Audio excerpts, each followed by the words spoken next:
like all of you to welcome here in our region and in our district. And we're expecting many things from Zanzibar and this kind of conference and congregation. You members from different countries all over in Africa and elsewhere. Our region has about a population of 800 million, 0.6. It's almost 46% of total population of Zanzibar. It is in here in urban west region. And we are very much enlightened having one of the center of World Heritage Center in Stone Town, which is very much attractive for every tourism here coming in Zanzibar. And on behalf of my regional commissioner, I would like to welcome you all. Feel at home and be humble, be here. Zanzibar is a place of everyone. It's a virgin land with a lot of attractive for many people. We wish you all delegates in this conference organized by Zanzibar to have a very good pleasure and have very good time with a very good discussion that makes a big contribution to our country. As everybody knows, our President Dr. Ali Hassan Mwinyi, the President of Zanzibar and the Revolution Council, the Chairman of the Revolution Council, together with our President of Tanzania, Dr. Samia Suluhu Hassan, both of them, they are doing a very good job to make our economy and our unity to continue to be good and attractive to all people. And our country for now is taking about 6% of youth in terms of population distribution of ours. And on that area, the government put much effort on making the youth to be a very comparative and competitive in any way in different sectors in our country. Our comparative advantages in our country is very big, and one of them is youth. We have a capable people, innovative, educated, and we hope the day to come, using these kind of conferences and congregations from different areas, we could have many experiences from different corners of Africa and the world at large. So for the moment, I would like to welcome you all and enjoy yourself, enjoy Zanzibar, enjoy Stone Town, enjoy everything in Zanzibar, beaches and everything, historical sites and elsewhere, so that we could have a very good story when we come back to your home. Thank you very much for listening.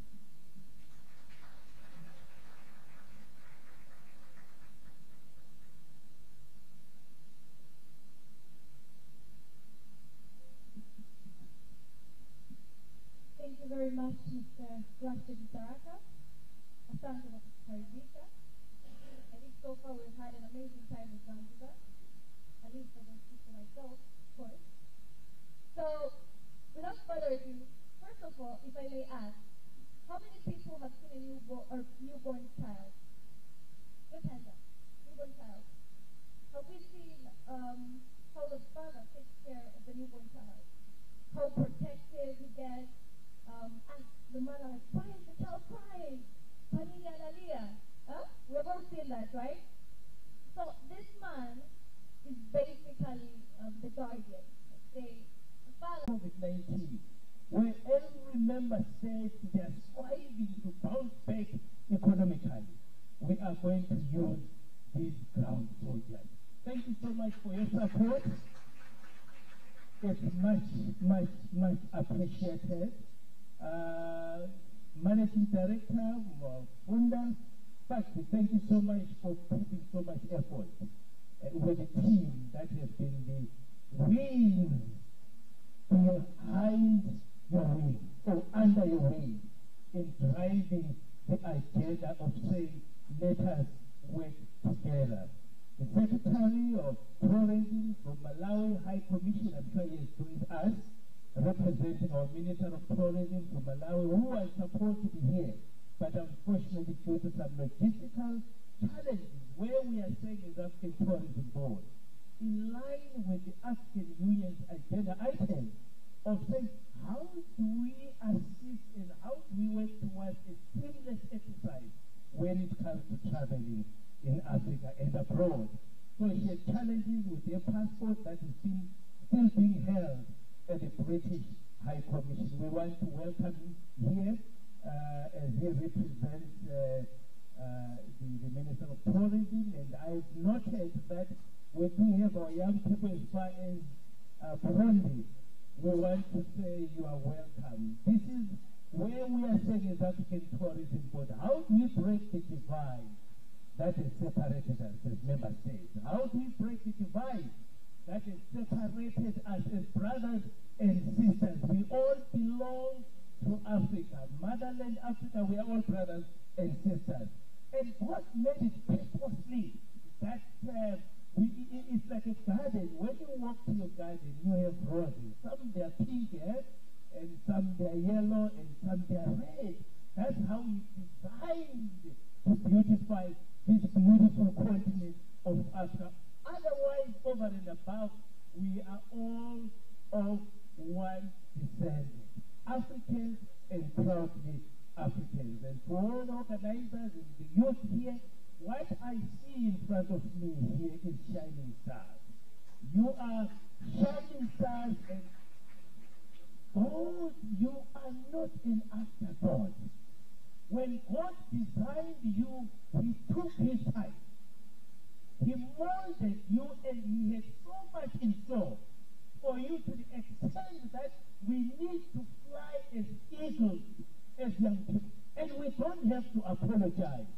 The African Union, they are saying, wow, we need to empower women. We need to empower our young people. I said, no, we don't have to empower them. You have been empowered already. When you came in this world, God has put some dynamite in you so that you can fly and you can do the best. It's a matter of choice. You need to choose. Choose and lead. This is not what the government can do for you, but it is what can you do to contribute towards sustainability. Once again, it is an honor that we meet during this powerful session, where I stand before you today, where we are discussing the topic that is has so much significance, that unites us all. The pivotal role of youth in advancing digital innovation for the cause of sustainable tourism and sustainable economy in our continent. I invite you, ladies and gentlemen, to embark on a journey with me, one that explores this subject from a global perspective, but maintains a specific focus on the captivating beauty of Zanzibar. I have said Zanzibar is a jewel of our beloved continent, Africa. Just joy, once wisely said, age is no barrier. It is a limitation you put on your mind. These words encapsulate the essence of our gathering today. Our youth are not merely the leaders of tomorrow. They are the visionaries. You are the visionaries. You are the architects. You are the creators. You are the shepherds that will shape this world we live in right now. You are the embodiment of innovation and the driving force behind the evolution of sustainable tourism in the digital world. Zanzibar, an enchanting archipelago Abroad, nestled in the azure waters of the Indian Ocean, has long been a sanctuary for explorers, adventurers, and also dreamers. I'm one of those dreamers. Today, it witnesses a fresh surge of youthful energy as tradition harmoniously embraces technology. Propelling sustainable tourism, Zanzibar artisans have found a global market, fostering a sustainable ecosystem that benefits both humanity and also of our beautiful environment. As we delve deeper into the realm of digital innovation, we witness the youth of Zanzibar employing social media platforms to showcase sustainable practices and the breathtaking landscape of their home. From stunning aerial shots captured by drones to captivating virtual reality experiences, they are building a bridge between the tangible and the intangible, drawing Zanzibar closer to the world and the world closer to Zanzibar.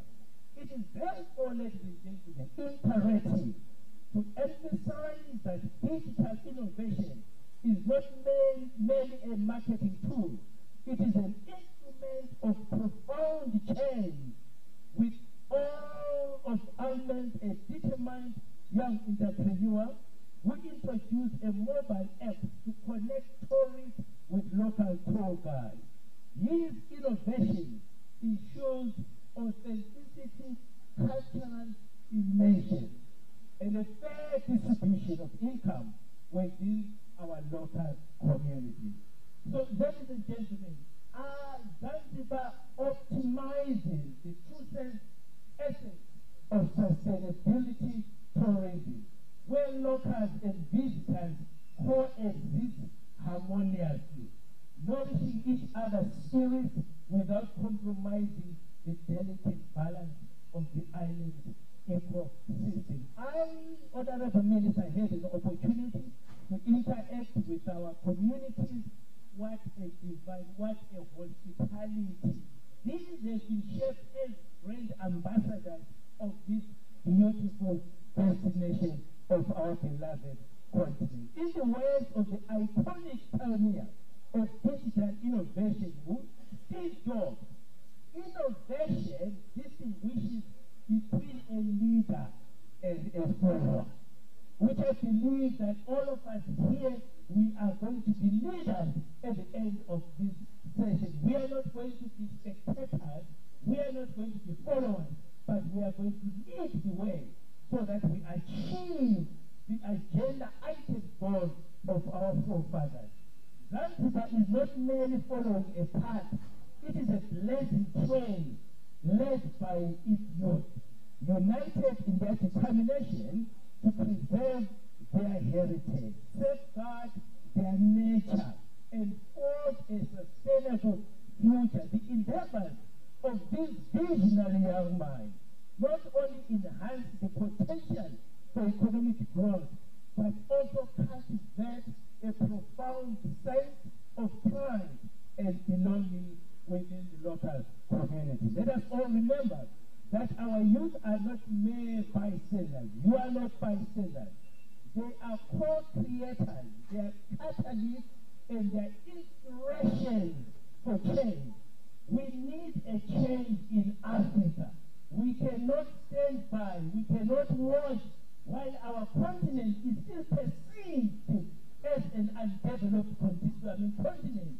We need to take our stand proudly and reshape our destination. So therefore, Zambia's captivating landscape and rich cultural tapestry provide the perfect canvas upon which this youth vision flourish, activating visitors who are not passive observers, but active participants in the journey towards a sustainable and immersive tourism experience. As we embark, ladies and gentlemen, on this International Youth Tourism Summit, let us wholeheartedly embrace the spirit of youth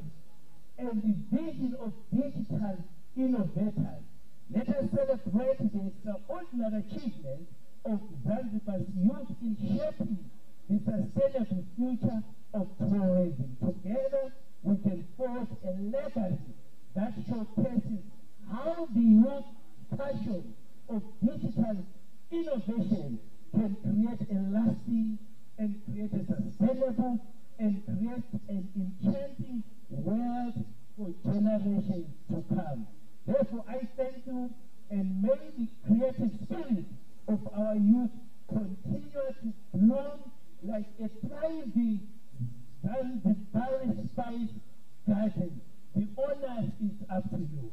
It is your responsibility to come and build a sustainable, beautiful continent. I have always maintained that the continent of Africa is going to be the powerhouse of the global community. That is why now you can see the formation of BRICS, where the Western powers and Eastern powers, they've realized that economic growth will only be achieved when we unite with Africa. But we are saying is African tourism, but we cannot wait for the West to come and shape our destiny. But we need to stand by our forefathers' vision, the African Union, to say what is it that we can do ourselves? What is it that we can accelerate to break the divide that has separated us as member states, the divide that has separated as brothers and sisters, and start creating our own legacy in our beautiful continent. When you have ran the race, the question is, are you going to look back and say, I have done my part, I have ran a good race, therefore there is a crowd that is waiting for me, that is waiting for me. It is time for us to unite our resolve as young people and claim our space and claim our position so that we can help our forefathers in driving the agenda of our Africa emancipation, economical emancipation. We might enjoy the political independence by leadership, but the question is our communities, are they also celebrating the economical emancipation? It is time for us to stand together, both young and old. Let us unite with one objective in mind, to say, how do we drive our African agenda? How do we create a positive, sustainable legacy in terms of our economy and also in terms of our tourism? Thank you so much, ladies and gentlemen. May we propel, may we get excited, may we ignite that God has installed in each one of you. Let's create entities that will create employment to our community. Thank you, and may the good Lord be with us and help us to achieve our vision to liberate our beautiful continent. I thank you.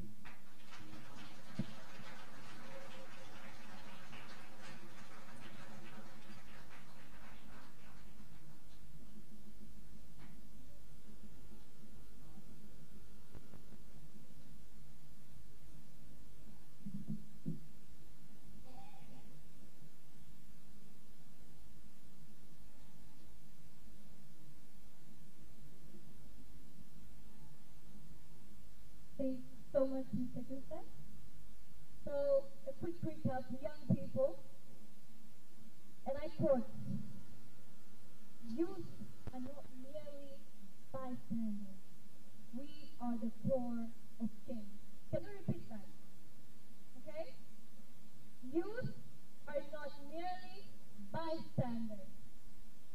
We are core of change. Okay? We go. 1, 2, 3.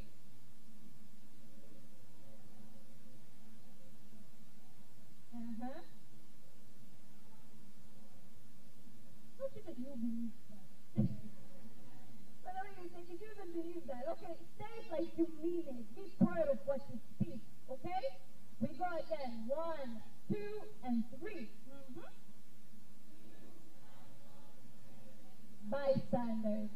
We are the core of change. Hand of applause for Mr. Houston. Thank you so much. That was a big ball of wisdom and encouragement for young people to push forward for African development and us taking control of the change that we want to see and being part of that change, of course. Without wasting further time, I'd like to welcome Mr. Kevin Sulugwe. He is the second secretary for tourism and public diplomacy at the mission, that is the Malawi High Commission in Tanzania.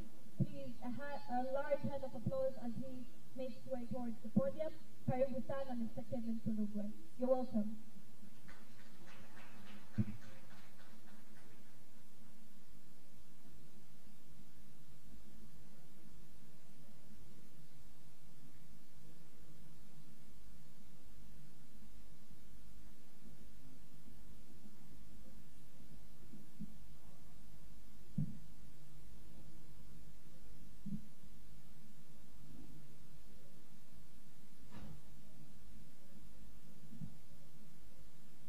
Honorable Amina Mohammed Ali, Minister for Blue Economy and Fisheries, and hope I got that correctly.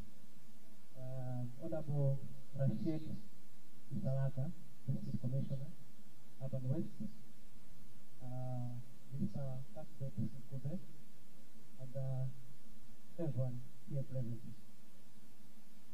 Today it is an honor that I stand before you to represent one of the most vibrant women in Africa, Honorable Mzee, Minister of Tourism in Malawi.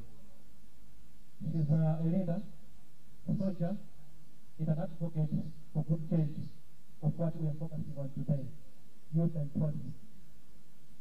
In an era marked by unprecedented connectivity and growing concern for the world we inhabit, Malawi believes that it is crucial for us to recognize the symbiotic relationship between young people and the tourism industry.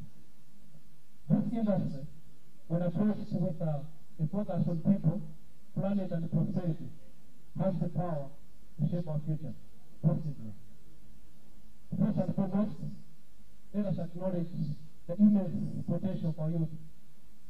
Our Honorable Minister believes that the energy, creativity, and passion that define us can be harnessed to revolutionize the tourism sector.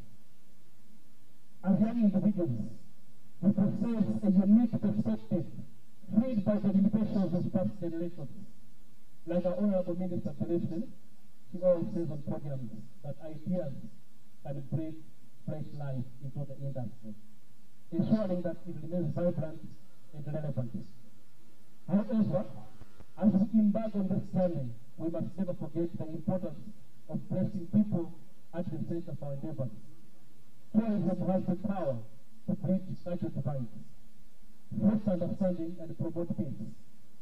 As we explore the new destination and interact with communities, she believes that we must approach them with respect, empathy, and willingness to learn. By doing so, we foster a meaning of connection, break down stereotypes, and build a global community grounded in mutual respect. We must be inspired by other guidance while standing guard for our own identity, so that it is not lost in the process of that inspiration. Our hope is in the youth who must preserve culture to carry forward to future generations. A people without identity is a lost people. Honorable Kansukule's message stands unaltered. She reminds us all that we must be mindful of the impact our actions have on the planet. Sustainable tourism is not just a buzzword for responsibility that we must wholeheartedly embrace. Our actions today will determine the health of our planet to future generations. As young people, we must champion eco-friendly practices, minimize our carbon footprint, and protect the natural and cultural treasures that make our world so extraordinary. By adopting sustainable practices, we can ensure that tourism remains a force for good, preserving the environment and benefiting local communities for years to come. Finally, we must not overlook the economic potential of the tourism industry. When managed responsibly, tourism can play a catalyst for prosperity, driving economic growth, creating jobs, and alleviating poverty. By investing in youth education and training, we can equip ourselves with the skills needed to thrive in this sector and unlock a world of opportunities. As young entrepreneurs, innovators, and leaders, we can contribute to the economic development of our communities, empowering those around us and creating a brighter future for all. In conclusion, she asked me today to say to everyone that youth and tourism are tangled in a powerful bond. By embracing our role as state agents and approaching tourism with a focus on people, planet, and prosperity, we can shape a future that is inclusive, sustainable, and prosperous.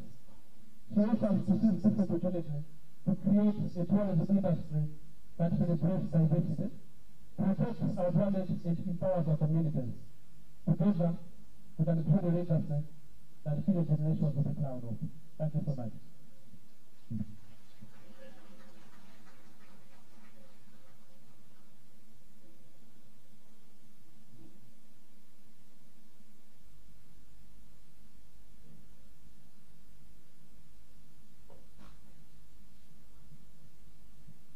Thank you very much, Mr. Kevin Kalube. Asante sana. With great pleasure, I'd like to welcome a young lady who's devoted and motivated to make sure that young people have a purpose, but stand up for what they believe in. I believe she has a lot to share with us today. And, okay, I won't use much words. I'll use them later. But I'd like to welcome Ms. Mahmoud Faki, the founder and managing director of ZENGINE, for her speech with respect to Zanzibar International Youth Tourism Summit 2023. But not only that, Ms. Mahmoud, may you please also use the opportunity to welcome our honorable guest of honor when you're done. Please. Large round of applause for our host, Ms. Mahmoud.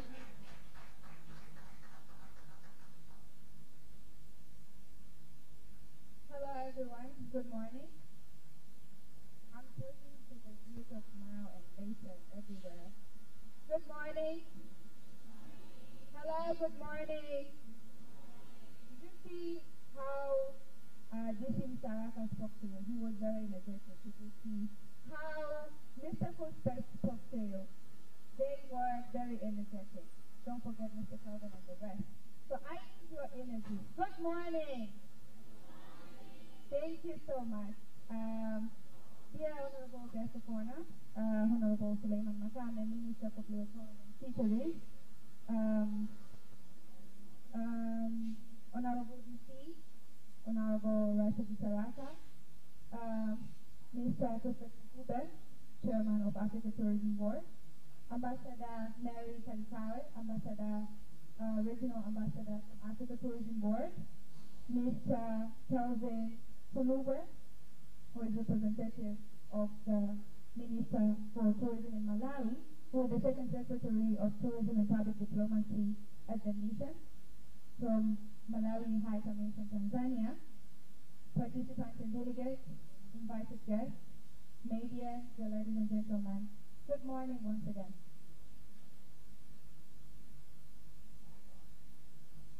Dear ladies and gentlemen, distinguished guests, fellow youth activists, entrepreneurs, and business partners from around the world, I stand before you today in the enchanting land of Zanzibar to extend the warmest of a welcome to each and every one of you. It is with great pleasure that we gather here for Zanzibar International Youth Tourism Summit 2023. This summit is testament to the relentless effort of Zanzibar youth activists and strategists who have worked tirelessly to establish the Zanzibar initiative, and I am truly honored to serve as the coordinator of this remarkable event. As we embark on these 5 extraordinary days, we are not only celebrating our shared commitment to fostering sustainable tourism, but also emphasizing in the pivotal role of youth in shaping the future of our world. Our theme for this summit is the role of youth in digital innovation for sustainable tourism. Reflects our dedication to harnessing the power of innovation, technology, and collaboration in building a prosperous future for Zanzibar, Tanzania, and the global tourism community. Zanzibar, nestled in the heart of East Africa, has long been renowned for its natural beauty and cultural richness. However, in recent years, we have witnessed a transformation that truly exemplifies the potential of our youth. Through the visionary Zanzibar economic policy of blue economy, tourism and entrepreneurship, our young people have found new opportunities for growth and empowerment. The blue economy policy has opened up avenues for youth engagement in sustainable fishing, marine conservation, and ecotourism. Our technology-savvy youth are harnessing digital tools to enhance the visitors' experiences, making Zanzibar a prime destination for travelers seeking authentic and environmentally responsible adventures. Dear guests of honor, dear ladies and gentlemen, our journey toward sustainability is not isolated. It's aligned seamlessly with the principles advocated by the World Tourism Organization regarding sustainability and responsible tourism practices. We are committed to preserving our natural wonders, such as Tumbe Island Coral Park, a World Heritage Site that serves as a shining example of how conservation and tourism can coexist harmoniously. I would like to take this moment to express our heartfelt gratitude to Mr. Kuspat Nkube, the chairman of Africa Tourism Board, for gracing us with his presence today and unwavering support. Thank you so much, sir. Your role as the guardian of Zanzibar is deeply appreciated, and we look forward to your guidance and insight during our time together. Furthermore, I must commend the visionary leadership of the President of Zanzibar, His Excellency Ali who has placed his trust in our youth to lead transformative changes. Under his guidance, we are advancing towards the realization of the Zanzibar Development Plan of 2050, where the aspirations of our youth are at the forefront. A round of applause to our President. Thank you so much. The youth of Zanzibar International Youth Tourism Summit 2023 aligns seamlessly with the Blue Economy Policy, your guest of honor, and the Vision 2050. And this summit is testament to our collective commitment to achieve this goal. We are here not only merely as participants, but as ambassadors of our respective countries, carrying the responsibility to share the knowledge and experiences gained here. I wish to acknowledge the relentless dedication of our organizing committee, our partners, and our sponsors, who have worked tirelessly to make this summit a resounding success. Thank you so much to our partners. Thank you so much to our sponsors. Your support means a lot to us. Can we have a round of applause for them? Thank you so much. Their contributions have paved the way of fruitful discussions, meaningful connection, and memorable experiences over the next 5 days. As we embark on this journey together, let us remember that we are not only shaping the future of tourism, but also building bridges of understanding and cooperating among 23 different nationalities. Let us embrace the rich culture of Africa, our history, our hospitality of Zanzibar, for it is here that our dream of the sustainable tourism came to life. In conclusion, let us be inspired by the boundless possibilities that lies ahead. Together as youth of Zanzibar, Tanzania, and the world, we can drive positive changes, innovation, and sustainability in the tourism sector. May Zanzibar International Youth Tourism Summit 2023 be a platform where we forge lasting connections, exchange ideas, and live with a renewed sense of purpose. Let us embark on this journey with enthusiasm, hope, and deep commitment to creating a better tomorrow for all of us. Thank you so much. Dear guests of honor, before inviting you here to give up your speech, with your respect, with your permission, I would like to welcome Ambassador Mary Kalilawe, who is the Regional Ambassador of Africa Tourism Board and Chairperson of Women in Tourism in Tanzania, to give her a few remarks, and I'll come back to welcome you again. Thank you so much. A round of applause to Ambassador Mary while he speaks on here. Thank you so much.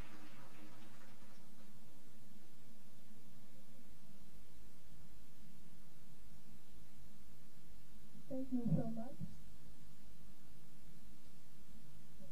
I was not prepared for this, so Honorable Vijana, Honorable President of the Africa Tourism Board, the organizer of this youth conference, and this year, I am very, very excited to be in Zanzibar, to be in this meeting, which as who have spoken before me have described as a very opportunity. It's wonderful seeing young people taking over the realms of taking our country forward and taking the tourism sector forward. Tourism is a passionate field for me. I've worked in tourism for more than 30 years, and I believe that seeing young people taking over is very, very important, because in Tanzania and in Africa, most people believe that tourism is for the foreigners, for people who come from elsewhere. But tourism is not for foreigners. Tourism is us, through domestic tourism, through embracing what tourism can do, especially as a strong economic force. It's the pillar of the economy, and for Zanzibar, I think tourism is what drives the economy in Zanzibar. So if you look at Tanzania, you see that it's contributing to about 25% of the GDP, and 17% of the GDP and 25% of all the foreign income of the country. So tourism is a big pillar, and through us that we should see this and develop it and make it grow. And at this juncture, I must give a very, very big thanks for the efforts that have been played by our dear President, Dr. Hassan, by playing a big role in promoting tourism sector as a former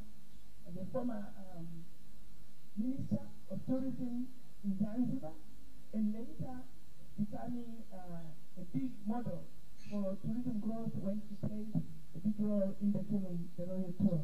And I think that has made Zanzibar very crowded. Yesterday when I arrived, there was nowhere to pass. Even I ran by ferry from Dar es Salaam, and it was all crowded. There was nowhere to pass. The cars were forced to reverse and give way. And you could see Zanzibar really full. I wondered at that time whether this is what we want. I hope we are really definitely zoning the tourism so that we don't get it very overcrowded. With those few remarks, I should say I'm very, very happy to see this going forward. Tomorrow I'll be on the panel and we can talk more. Thank you so much. Thank you so much, the Guru of Tourism in Tanzania, Ambassador Mary Kalilawe. Can we give her, again, the big round of applause? Thank you so much. Okay, as I was given this duty, I'm now welcoming and inviting our guest of honor, Honorable Suleiman Makame, the Minister for Tourism and Fisheries, to give out his speech. Honorable, you're welcome.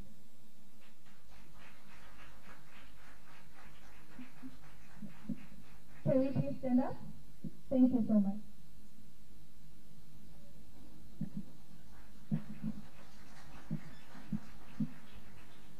Thank you very much.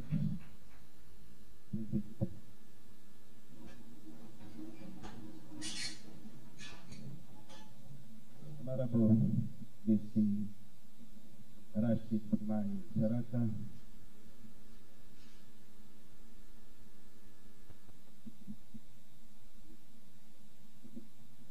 Mr.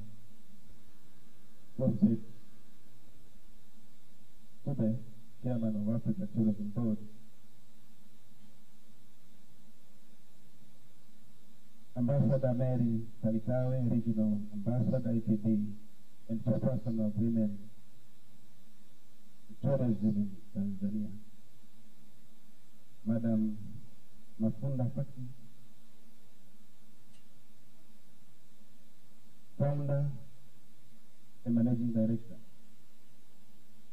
of Zanzibar Youth. Zanzibar? Oh, thank you very much.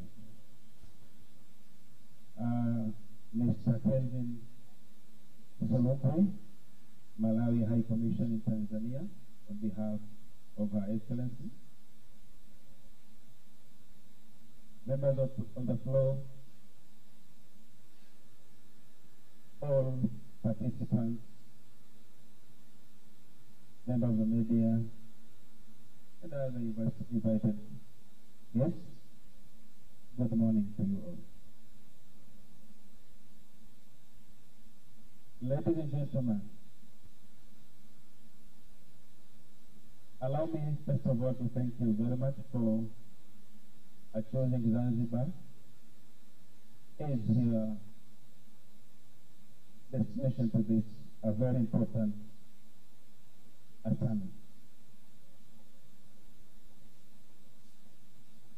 Allow me also to concur with the commissioner here that Zanzibar is safe. We are in peace, and we are enjoying the peaceful and the beautifulness of our island. I once again welcome you to Zanzibar. Don't think that Zanzibar is your home, but choose Zanzibar as your home. And you have to recognize that Zanzibar is your home. Forget about the blockness of our Africa into 54 countries and see as your strength in this island. This is your home island. Welcome and enjoy the beautifulness, historical areas, and any other legally allowed to be enjoyed here in Zanzibar. You are free to enjoy it.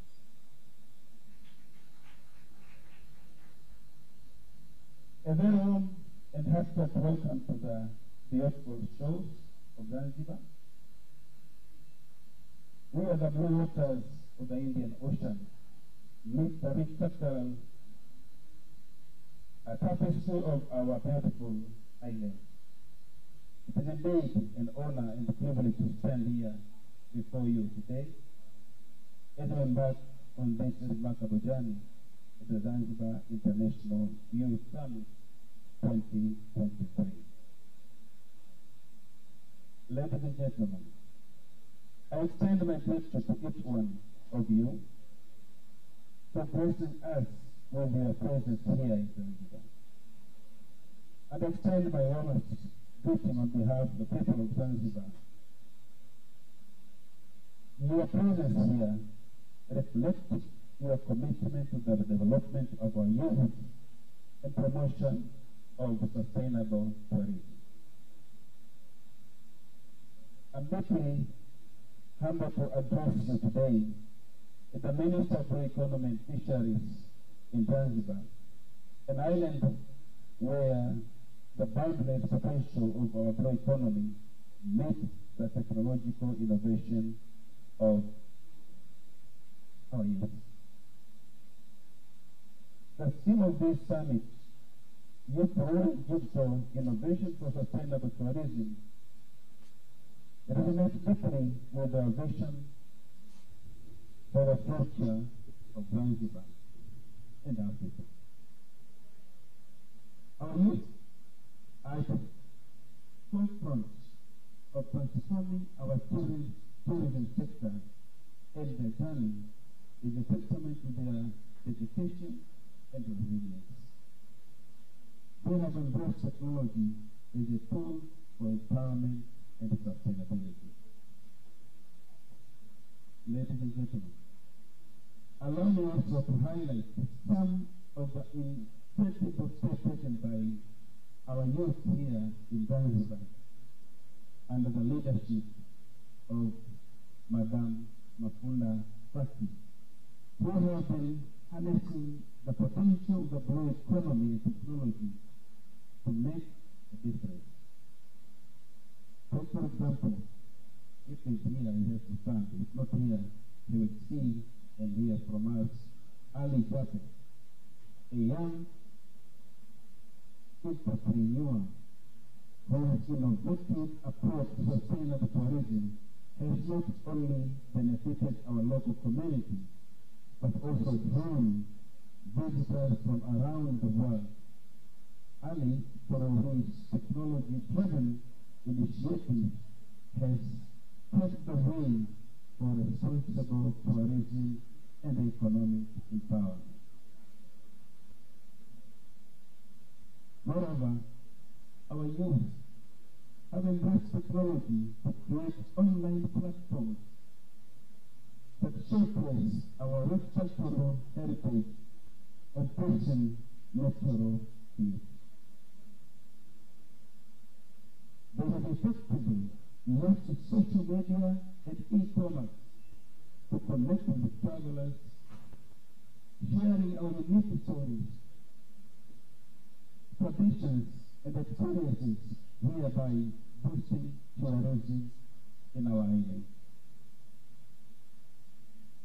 Ladies and gentlemen, I would also like to express our sincere appreciation to the Chairman of Africa Tourism Board, Mr.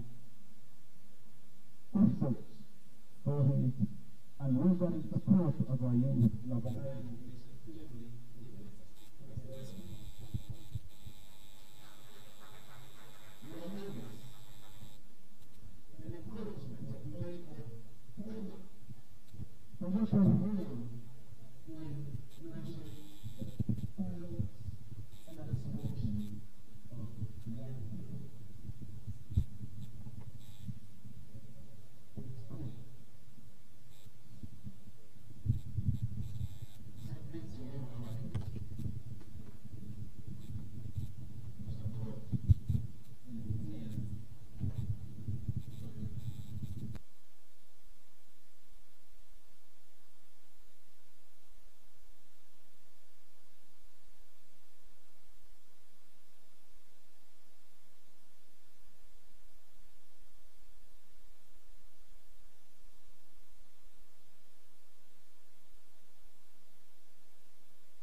another commitment that will continue to drive our progress and prosperity. Ladies and gentlemen, as I gather here for this summit, we have a unique opportunity to learn, to share, and collaborate with individuals from 23 different nationalities who have joined us here today. Let us seize the opportunity to forge lasting partnerships and friendship to be ambassadors of our country and cultures, and to immerse ourselves in the rich prosperity of Zanzibar heritage.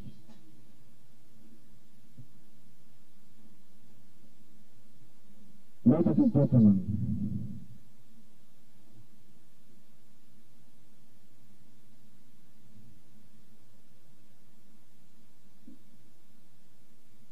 allow me for another time to concur with Mr. Cuthbert when he said that we have born by one mother, Africa. That is our mother. And that's to repeat saying that we have to live together as Africans. And if we want to fly, we have to fly together, as Mr. Kobe said, like one ago. We have to forget, as earlier I said, about the blessing made at that time by colonialism. We are now 54 countries. I don't know why. Why don't we one Africa? Why don't we one nation? Why don't we have one sound in Africa? One voice? Please, fly together, live together. But of same feathers fly together. And we have same feathers as you are looking here. Nobody can say, if you don't identify yourself that you are coming from what country, no one can know which country you are coming from. You are looking the same. You are Africans. Proud of Africanism. Forget about your country you are coming from.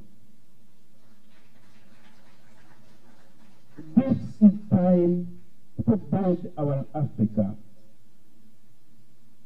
Our former leaders have tried the level best to unite Africa.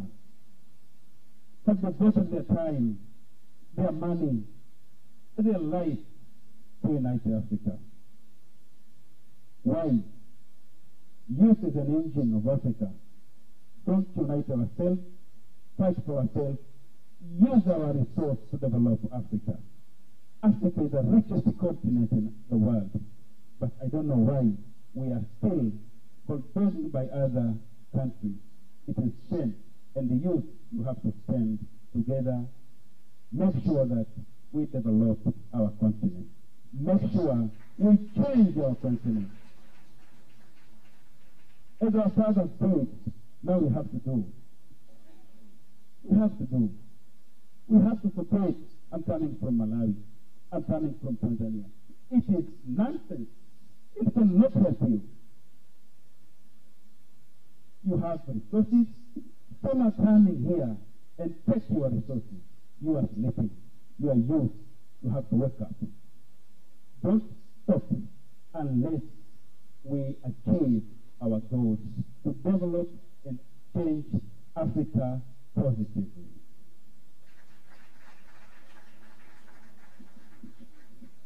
Ladies and gentlemen, allow me now to close my remarks, and I would like to wish each and every one of you a successful and enriching experience at ZENGINE 2023. May you find inspiration in your youth's endeavors, and may you take with you the spirit of innovation and sustainability that will define this event. Let us be a good ambassadors of our country. I hesitate to say our country, our Africa. And let's observe the beauty, culture, and hospitality of your home, Zanzibar. Thank you, and may this summit be a resounding sources, leaving an indelible mark on our collective journey toward more sustainable and inclusive future for tourism around Africa. Thank you very much. Asanteni sana kwa kunisikiliza. Tutakieni mkutano mwema.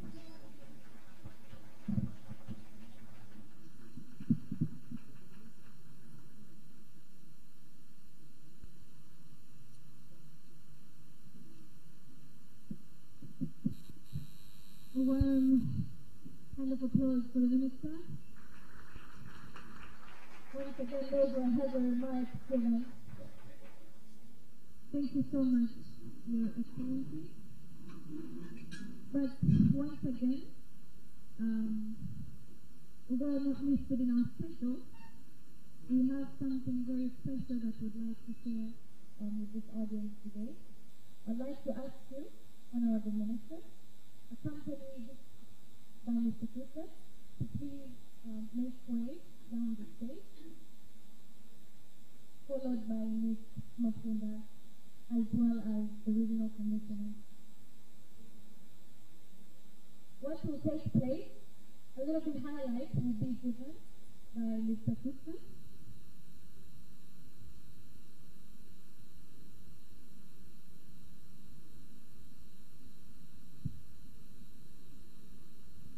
Ladies and gentlemen, hand of applause. I know it's funny, you're clapping, you don't know why you're clapping, but faith is about believing in what you haven't seen. You don't know, maybe they're giving out a check here, everyone going home with 10 million. You're welcome, Honorable Minister, for the Honorable People, for the word. Thank you once again. Honorable Minister, thank you for speaking from your heart with passion and pain. It's more of pain than passion to see our beautiful continent suffering in poverty. Yet we have so much stock in our area. What are we doing about it? I think this generation we should rise. Rise and claim your space. It cannot be the status quo. Something has to change. Our forefathers died with a vision of seeing a united continent, a united Africa, breaking this divide that has separated us, that has kept us right at the back. It is your responsibility, young man. It is your responsibility, young woman, to stand up and fight for your rights as the son and daughter of the soil. We want to really appreciate. Well, as African Tourism Board, we are a global body, yes, continental body that focuses on rebranding and telling a good story about Africa. Our stories as Africans has been told by international media gurus, and they're telling a distorted story about us. So we are saying, as African Tourism Board, it is time now to tell our story and our good story. It's time to say, can you identify yourself as African? Many places we have identified ourselves as Asians. That's why we change our hairstyles already to minister, and even our work and our accent as well. We think the best comes from Europe. The best comes, colleagues, the best comes. This morning I had a breakfast, Honorable Minister. It was sweet potato and some other stuff. I said, no, I'm not going to indulge myself on these other. That's what sets apart as Africans. Good, organic food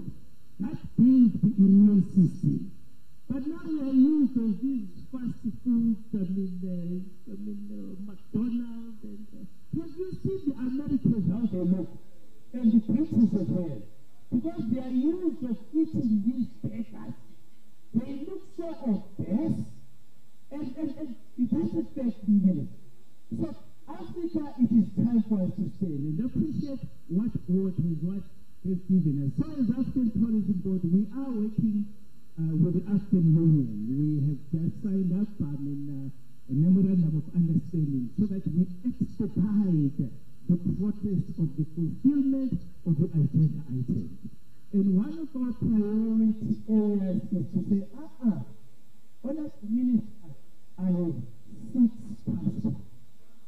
These 5, they are not yet expired, but they are full. Because of visas, every time when you visit a country, they put a visa and they take the whole page.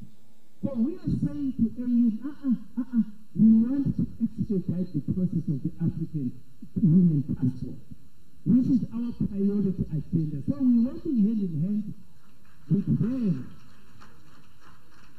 And what we have done as an organization, we have ambassadors across the globe, beyond the continent, because also have colleagues in Asia, Europe, who have realized that our objective, to really unify our results, we are at the right place. So I want to congratulate once again our honorable leader who has been appointed the ambassador of the African Tourism Board.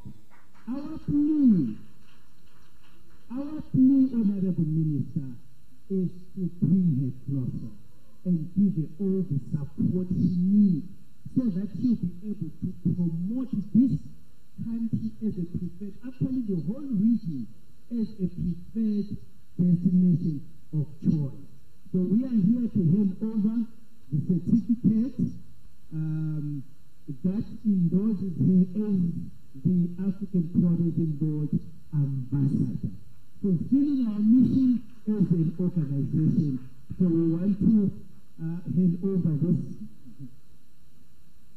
this certificate that empowers and acknowledges her endeavors and her strive in building a sustainable, successful, beautiful continent of Africa.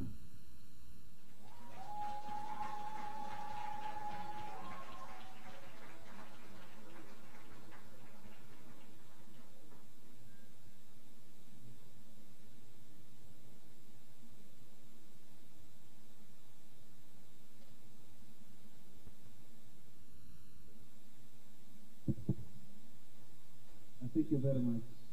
Thank you so much, Madam Makunda, for being awarded this a very remarkable sign of African tourism. I thank you, the organizers, for awarding you this award today. My words from the Revolution Government of Zanzibar. We are ready to support you for the sustainability of Africa tourism. Africa has a large population to nourish our tourism sector without depending any other person from outside the boundaries of Africa. But as we said earlier, we have not yet used the resources, knowledge, experience we have to make sure that we have sustainability and we have sustainable tourism. Now it's time to change. We really need positive change in our sector. It is shame. It is shame. It is shame for African countries to say we receive 1 million tourists a year. It is shame. Very shame. And shame on yourself, Africans. We went somewhere, and I have to mention, I went to Rome, a Catholic church. A church in Rome received 500,000 tourists in a day. A day. 500,000 tourists.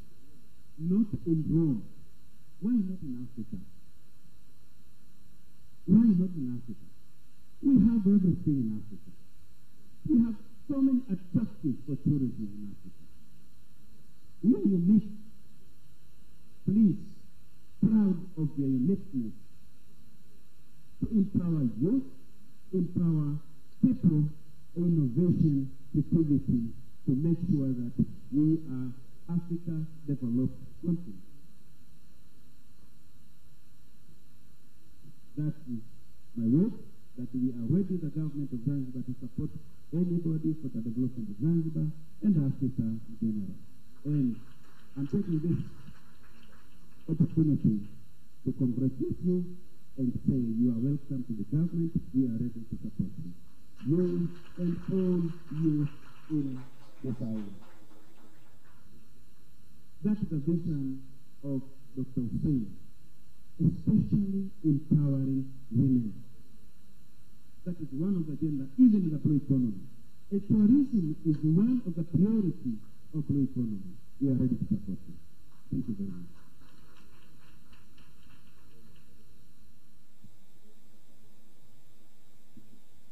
Thank you so much. We'll back to the program as we go ahead for the next session. That is the first session. It will take place with you on the podium, and our delegates will stand right in front. So please, welcome back to you.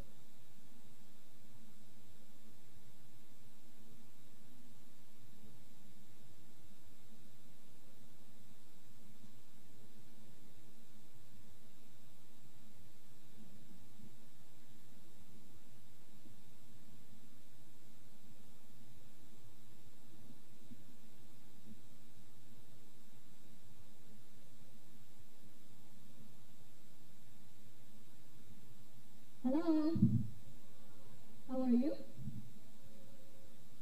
Okay, so we're going to be taking photos. This is the photo session, and it will go as follows. The first picture will be the high table.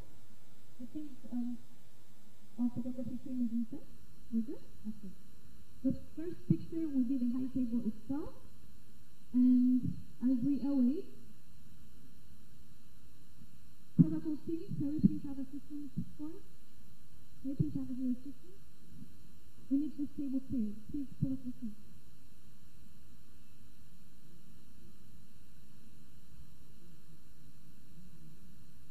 Protocol team, please.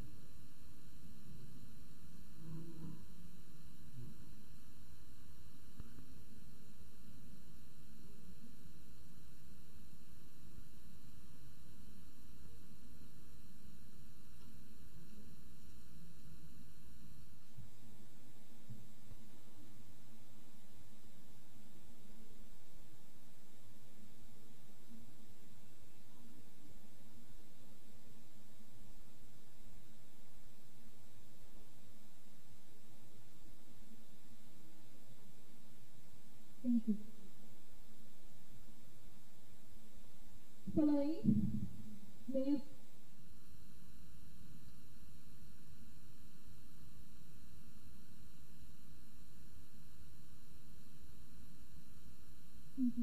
May representatives from partners and sponsors please make way for the photo? Our partners and sponsors, please, can you please make way? We're young people, we're going to do this fast. Following up,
from the Embassy of Malawi.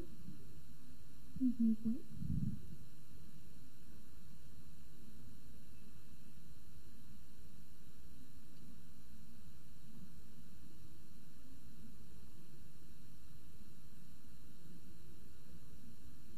In the meantime, the committee, may you please make way? Standing right here. I want to see the committee immediately.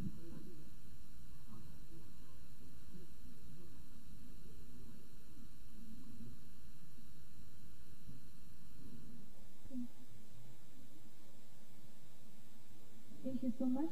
The committee, please make way to the stage.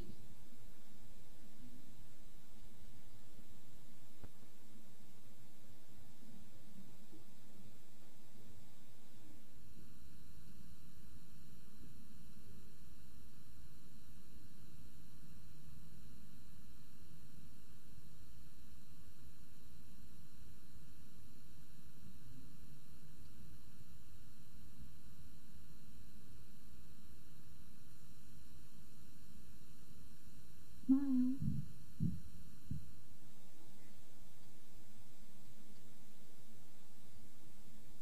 Thank you so much. Okay, honorable delegates, you're going to have the next picture. Please, the first two tables, make way. We're going to go in groups because our stage isn't quite big.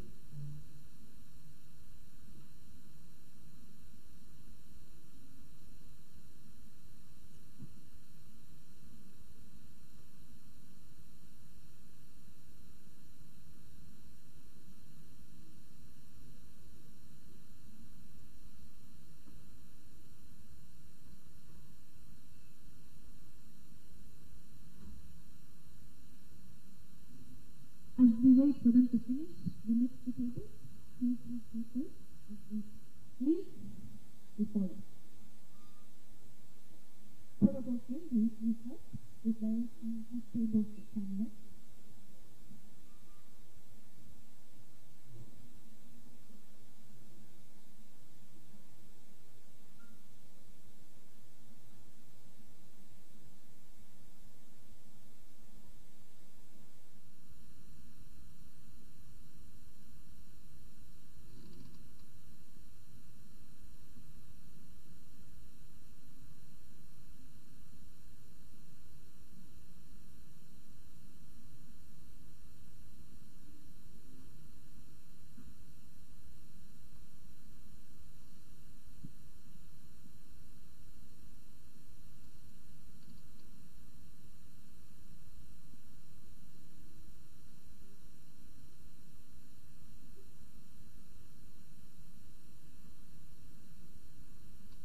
Move to the right and make it parallel.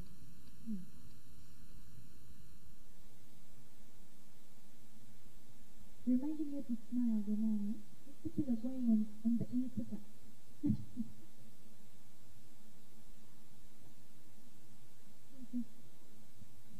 Please, the table that is ready for protocol, the two tables.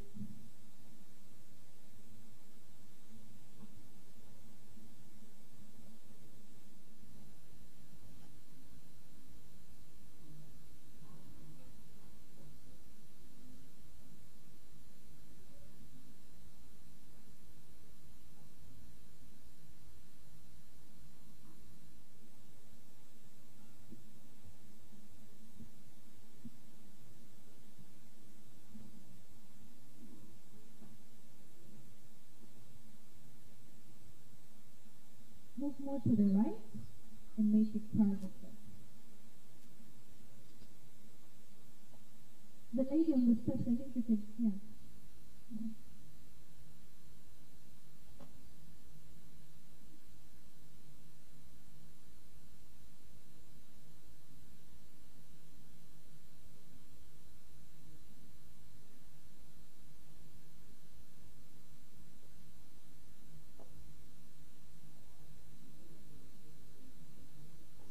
Please, the next table.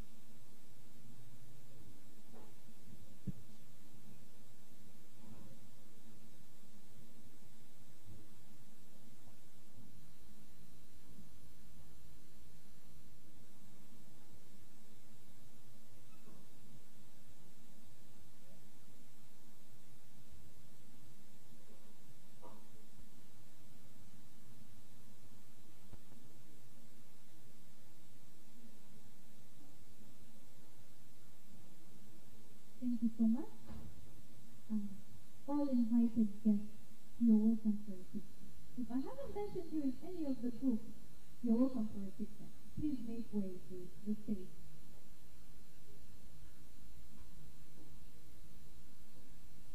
Please karibuni sana. Next way. All invited guests, please let's go to the stage for a picture with the high table.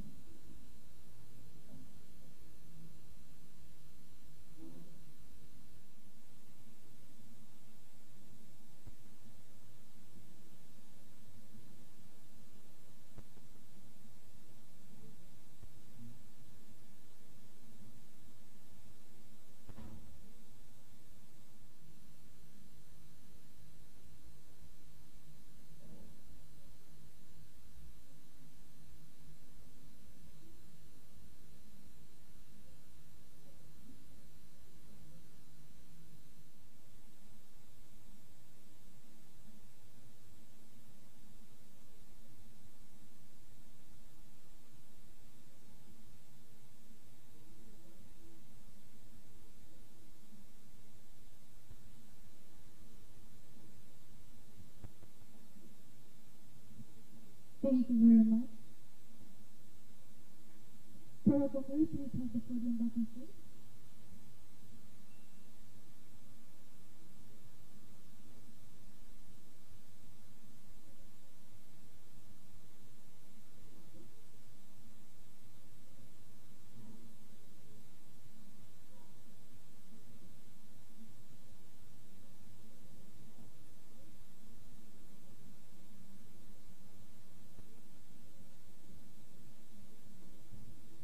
Thank you all very much. May we please have a hand of applause for everyone who participated in our photo session.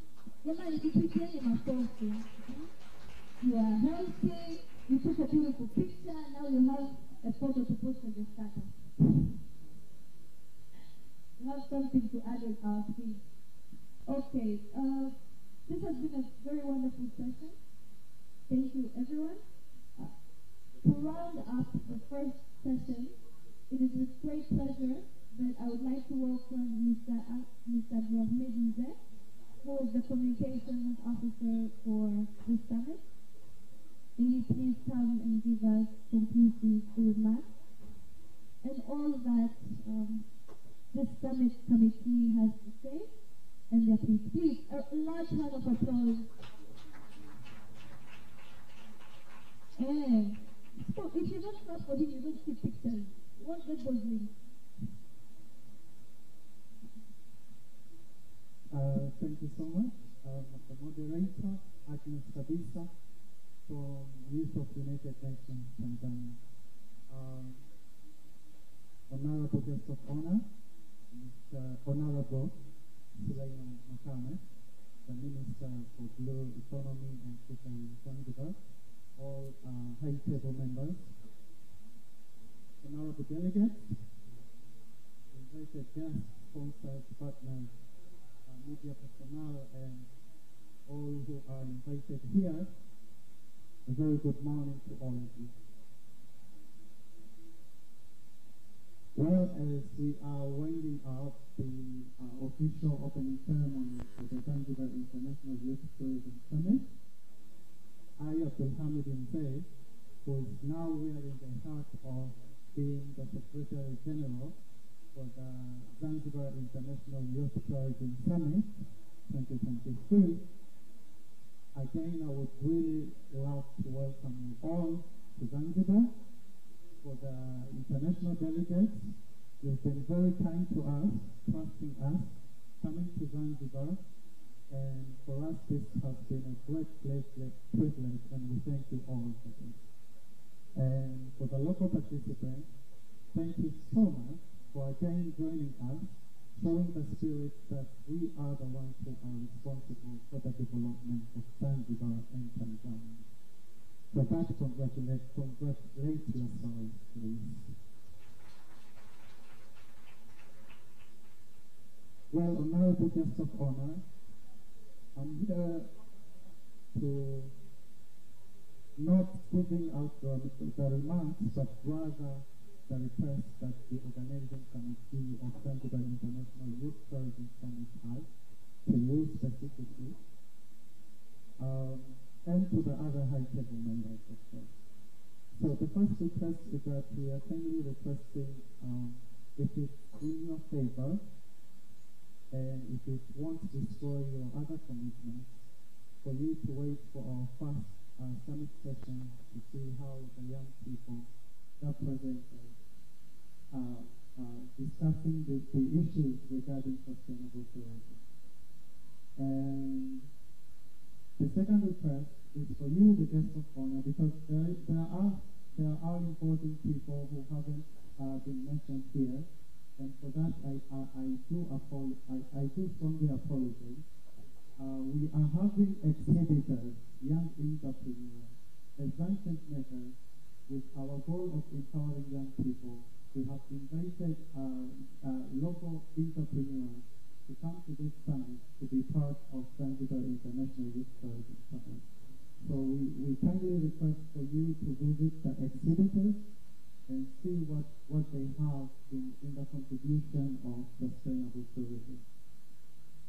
And for the last request, to all the high-table members, we are kindly request for your further support.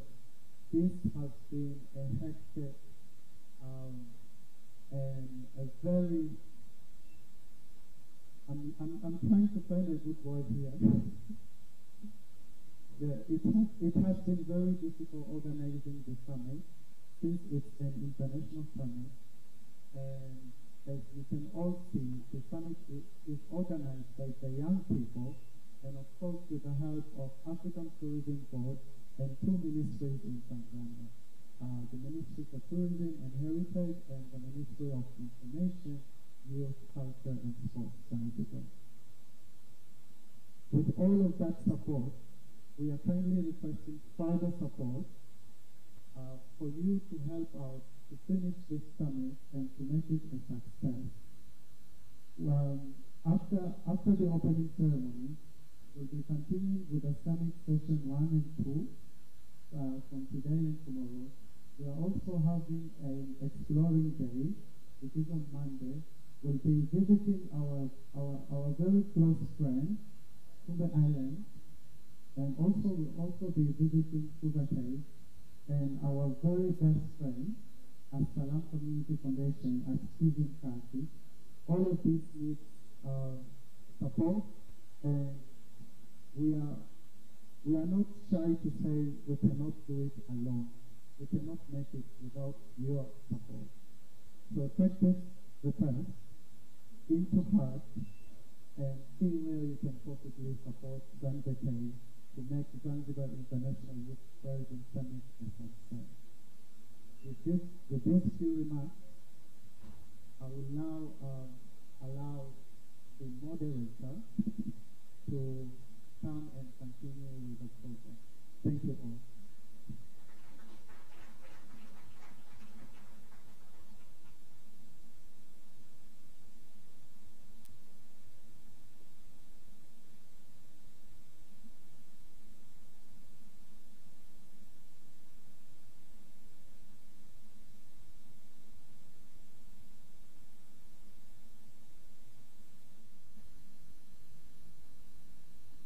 Thank you so much, Mr. Abdallah. Mzee, another round of applause for him, please.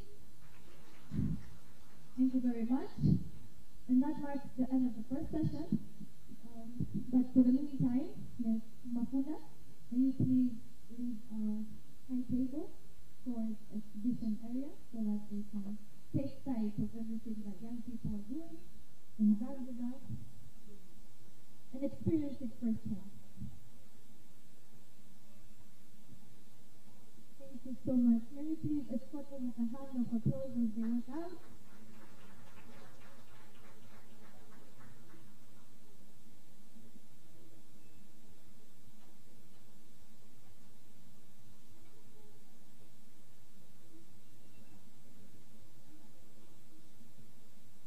Thank you very much.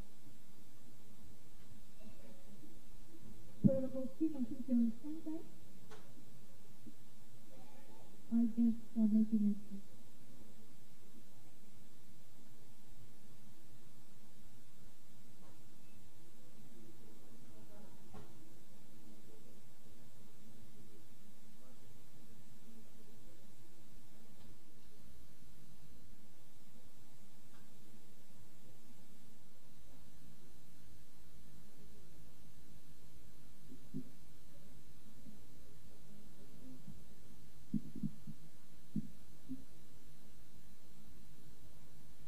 Hello, everybody. Hello, everybody.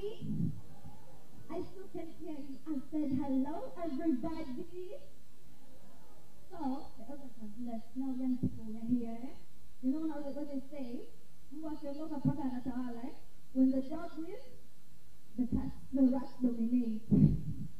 So now let's speak the same language. Let's pick up from where we left off. And then after a quick stop, I'll be right back so that we can have a little session. We're going to have a very interesting exhibition, presentation. We're going to learn a little bit. I'm not going to tell you what, because I want the man of the hour to give out all the thing himself. But for the meantime, I know I did injustice to my friend the other time. So let me make redemption, and then we'll commence, just like tonight and Hamida. Here you go.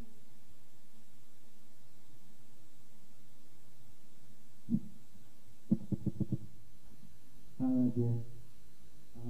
So my name is Amina, and I am Tanzania.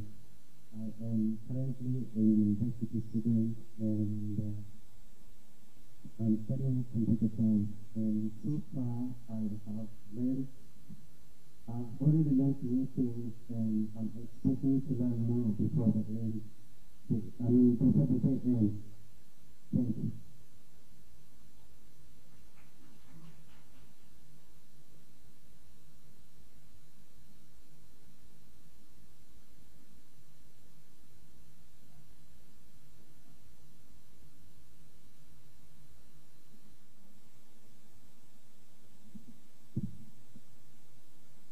Hi everyone, my name is Hiritu Randenarso. I'm from Madagascar. My expectation after attending this summit is the networking of the young Africa. Okay, thank you.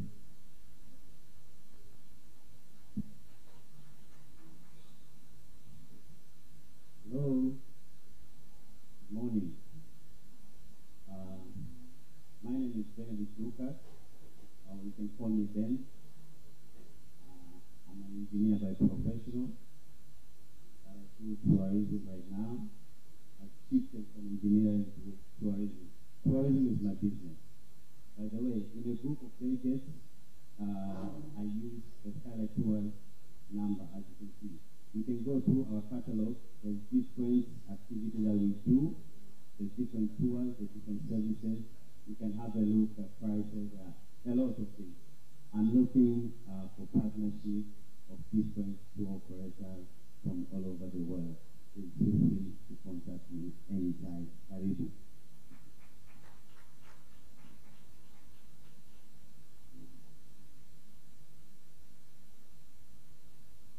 Hi everyone.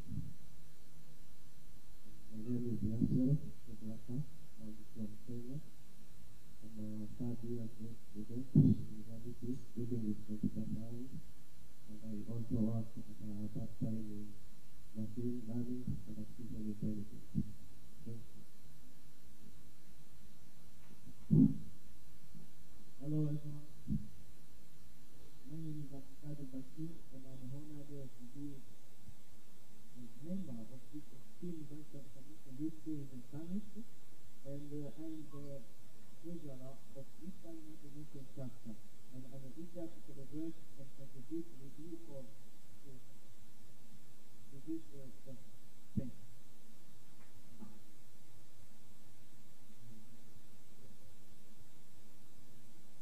Hello everyone. My name is Hamida, and students that are here as an delegate to learn, to get new exposure from you all. I hope to cooperate, share ideas. Thank you. Good morning, everyone. My name is Anita Ngabo. I'm from Burundi. I work for Youth Economic Empowerment and Employment Program. The program has been created by His Excellency, the President of the Republic of Burundi, the youth, the pride of youth. Before we say we are one people, one country, we say state, one language, so that those who are fluent in French can get their place, those who are fluent in English or Swahili, so we have to get one language. Thank you. Thank you. We'll get back to get to know each other a little bit later. But now we're going to spice up things a little bit, right? Are you excited?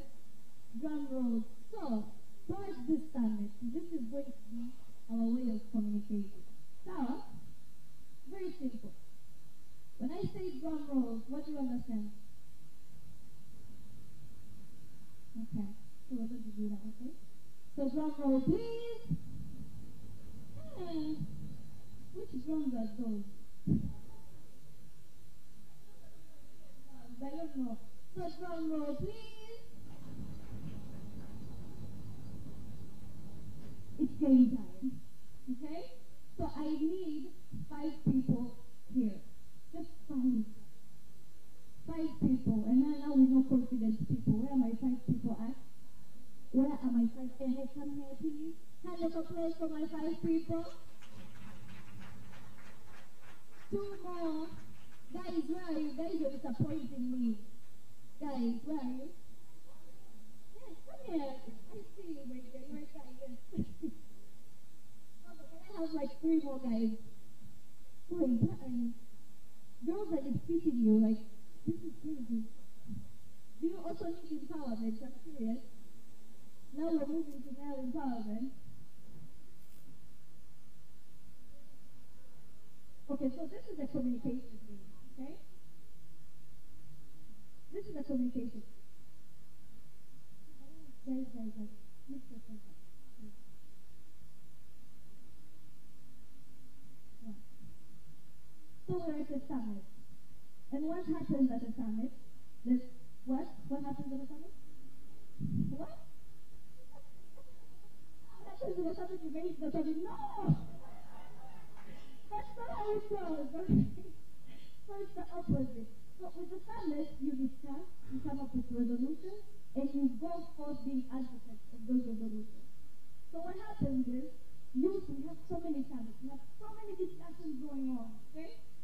So many online, physical, all that. But how many times do we actually take what was discussed in those summits, digest it, and go to actually take into action what was discussed in the summit in the right manner, with the right content. Okay? So this game is going to teach us one thing, and then at the end I'm going to ask the audience what they learned. I need you all to turn to the right direction. Except my buddy here. What's your name? Hal, okay. So Hal, I'm going to show you an action. Okay? And you are going to show that action to the person that is after you. Make sure that action matches exactly with what I said. No matter how embarrassing it is, okay? You know this one, eh? Yeah, that's backwards, okay? So make sure that the end, who's this beautiful lady? Your name, please? Elodie. So make sure Elodie gets the passage right. Stop. Guys, to help, please make sure Elodie understands that.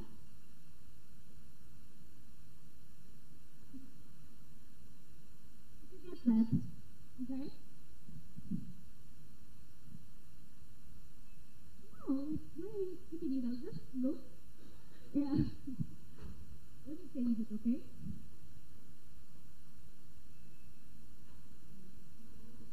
Yeah. Make sure that Elodie gets the same message.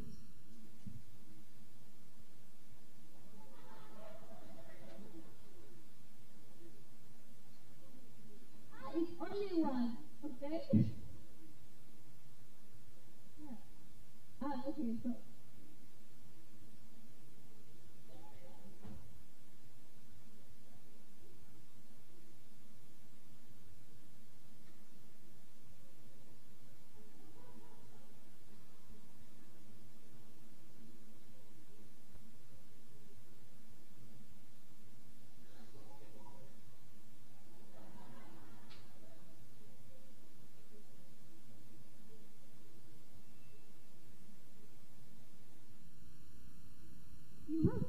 confused, like, what's the discussion? You didn't think, no, turn back. You have to turn and look at him. No, look at him. Yeah, look at the person who's delivering the message to you. Turn this side. Yeah, look at him and make sure you deliver the same message to the next person.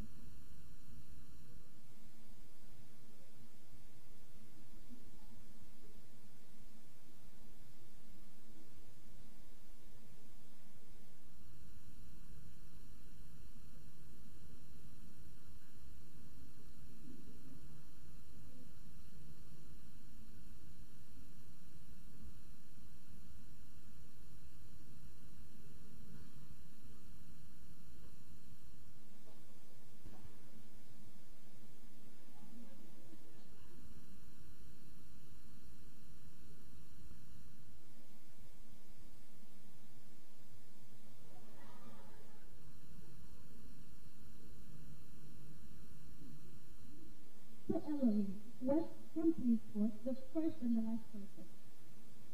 So what message did I give you? Not a math like. What message did I give you? Elohim, what message did you get? So obvious. I want you to tell me. Guys, thank you so much. You can make it. Please, a round of applause for that. I want someone, just please volunteer yourself and tell us what you learned from the exercise.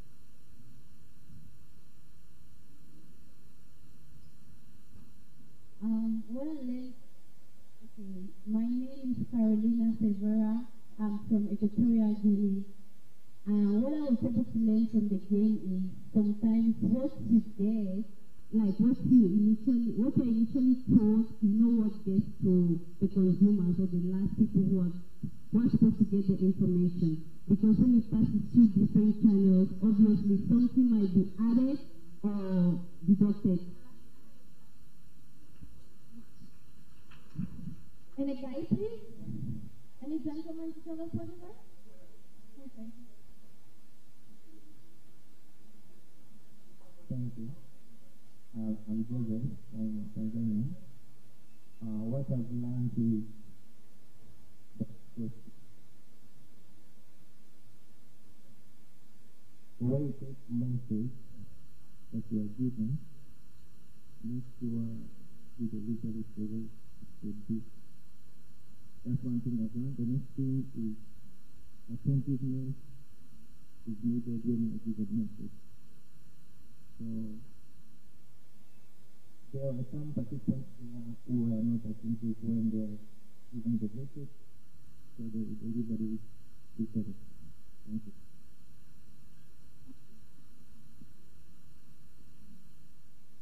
I just observed that I would love that there is always a problem of misinterpretation from the original message to the actual message that is contained in the passage or any place. Misinterpretation is the main problem that I can say mostly to our generation right now, maybe due to various kinds of message. So this is a very big problem right now. So we need to focus with the real, let's say only the training.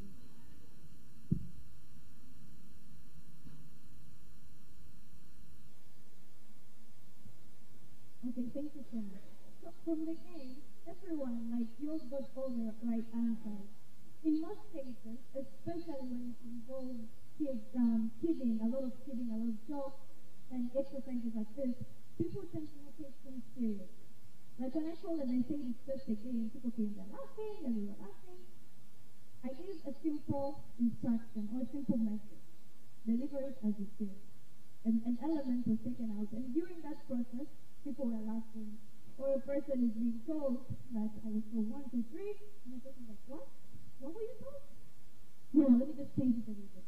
So what we give them, how we process it, how we deliver it, and the attitude that we have during this whole process is very essential in bringing about the change and revolution that we want to see. And this is one exercise that I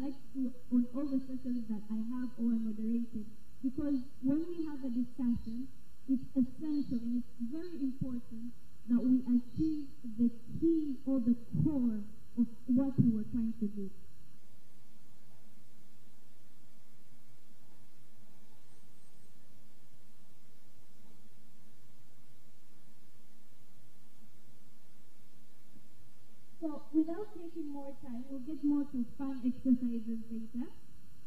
With respect to our exercise, we're going to take a little bit learning session, and we're going to have a presentation from Mr. Hamid, who is an environmental educator in NYUMBA Island Coral Park. The topic will be Glasgow Declaration on Climate Action in Tourism. Karibu sana, Mr. Hamid. Guys, those claps are not enough. You guys will go to NYUMBA, trust me. You'll be like, out of the mind, okay? So this is the man from NYUMBA. Karibu, Mr. Hamid.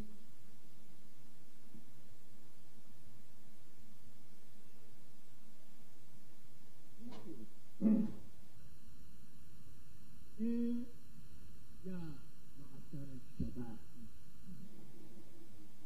السلام عليكم.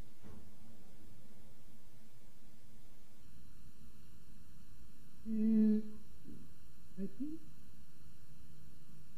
you will see the PowerPoint there.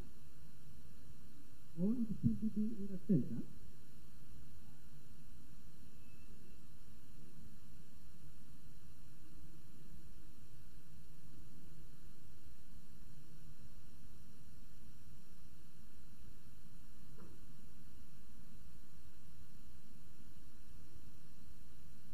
Yeah, my name is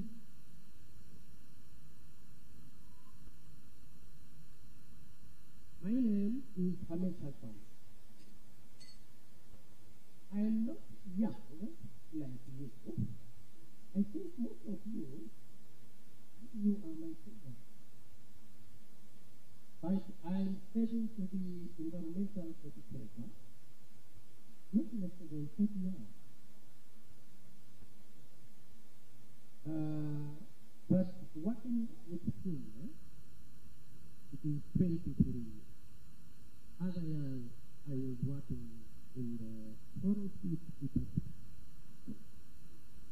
So here, we are going to describe about what is NYUMBA, what it is doing in relation with climate change, what it is doing in relation to responsible travel or responsible tourism or sustainable tourism. So that is a NYUMBA island, a small island.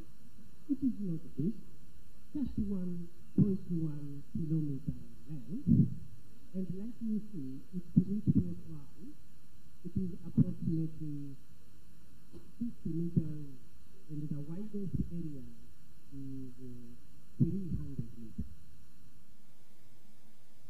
For those who didn't learn geography when they are in school, there was no island approximately 300,000 years ago. It was a reef or coral reef and a water. But slowly the water level dropped down. I think at that time there were some changes which is causing the seawater to drop, and then because there was coral, the coral was exposed.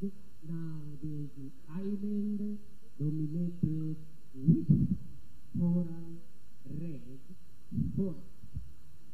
That forest which is growing on rock. So that is the island. And that island, you see a long tall stone, narrow one, that is a lighthouse. For that time, it was used for navigation purpose, but then after the discovery of the GPS, still it is used, but most of the boats, they are using a compass.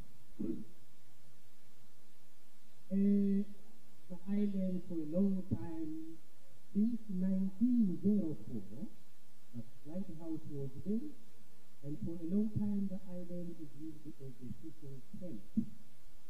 But in 1964, then there was a military camp, and starting from 1968, 92, when the Zanzibar government was looking at the alternative of economic generation, that island changed into MPA, Marine Protected Area. How come to be Marine Protected Area? Because in 1990, when the Zanzibar investing on tourism, and we know what is the importance of tourism in economy, but also in environment, and but I think we know also the impact, especially negative impact on tourism, on environment, on economy, and culture. So there was one psychologist and environmental educator who said that Zanzibar starts tourism, and tourism, if it is not well controlled, it will become a disaster in the country. So he negotiates with the government that Njombe, I need it to make a NPA, Marine Protected Area, where the community of Zanzibar, they will come to learn on how good ways to preserve and protect their natural resource. And the natural resource in Zanzibar, it is our natural capital for tourism development. And that is a story of Njombe, how it was started in 1992. And it is follow the principle of NPA, but also it governs itself on concept of ecological tourism.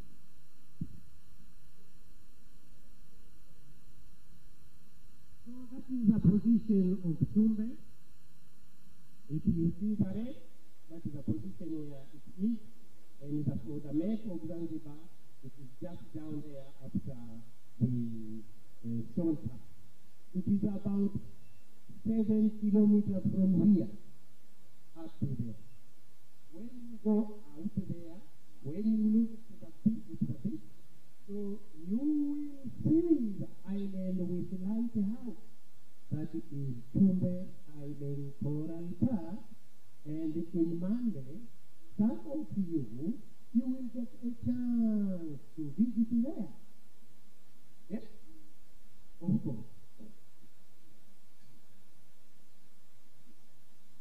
Okay. So, to describe Njombe, that is a handwriting statement, was established in 1992 as a private company, that is Njombe Island Coral Park, that is not for profit making. How it is not profit making? I think you will learn more later. The aim of Njombe is to manage for conservation and education purpose. And there is a forest and marine river. Okay. So in Njombe, that is, there is a co-protected zone, and it is a coral reef sanctuary of about 65.06 hectares. And there is a closed forest habitat of 16.64 hectares. But Njombe, for its ecotourism and education purpose, it is only using 2.44 hectares. Then, in your mind, it will come a question. Why the island is 1 kilometer or 16.64, but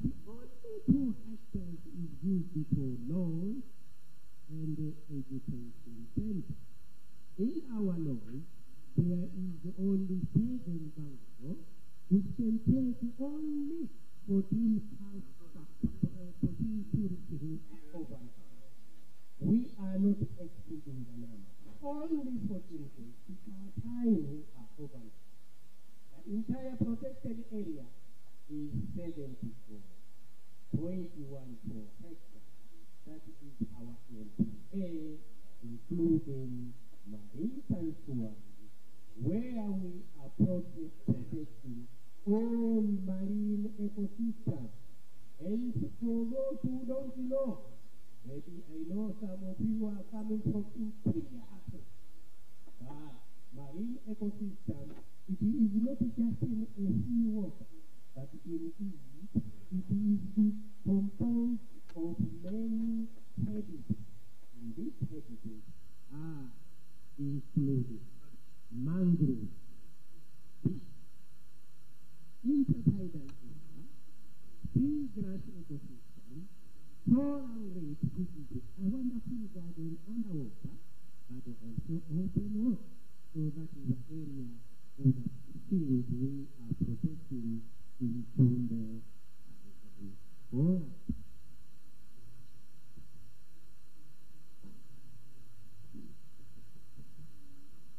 Tumbe Island is a national and international ecotourism pioneer.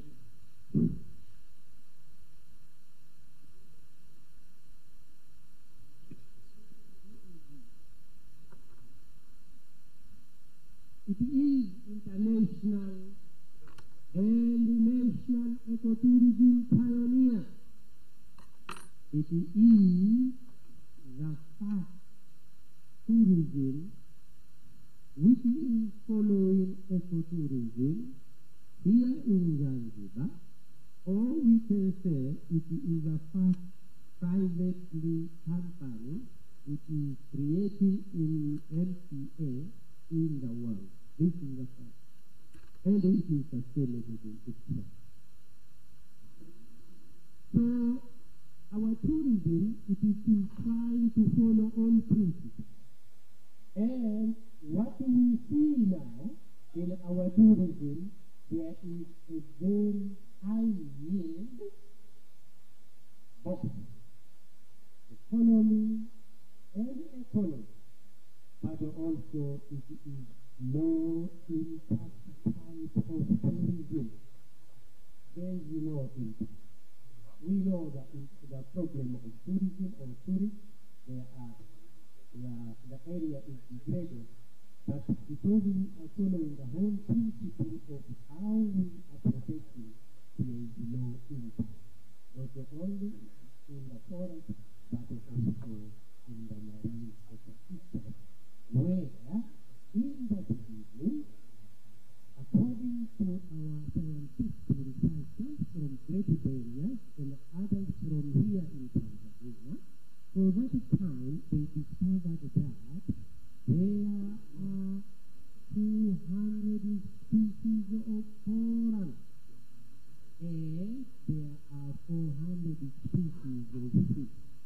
But after conservation of this nearly 25 years, it has been discovered that there are 525 different species of fish, meaning that when you are protecting an area, there is a chance of biodiversity to increase, and that is what the harvest, what is the benefit, what we get from this low impact. But also, it is a cutting-edge eco-technology and eco-architecture. For those who will come to Umanda, they will see how we are very friendly with our environment by using eco-architecture. But also, Tumbe Island, because of its ecotourism, it is a model for sustainable tourism in Zanzibar. A model for sustainable tourism in Zanzibar But also, we are 100% of revenue stay in Zanzibar. We try our best to make sure that there is no difference. And because you young people, this summit is about tourism, and our speakers there, they say there is a lot of research in tourism. Even there are a lot of our research go up. But in Kenya, we are trying our best to make sure that we have no leakage.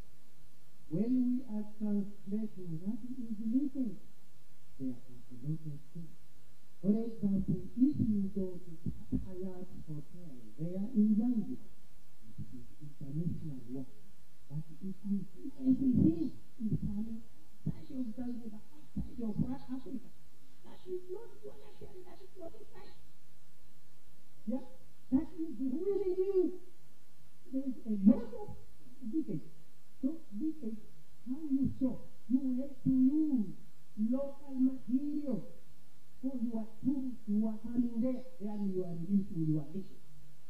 It is not a problem to go in a hotel and everything is coming from Italy.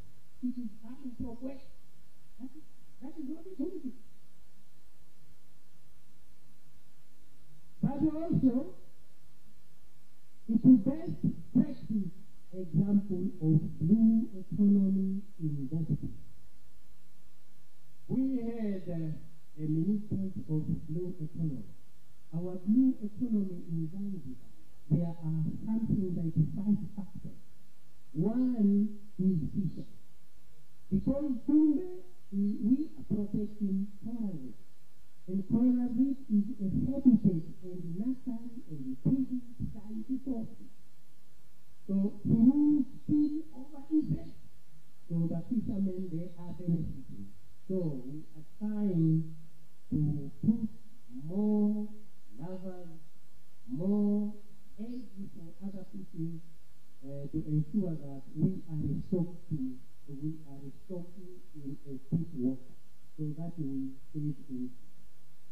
But blue economy also is tourism, and we are doing some tourism which is called the ecotourism. Blue economy is including transportation and oil and gas and but also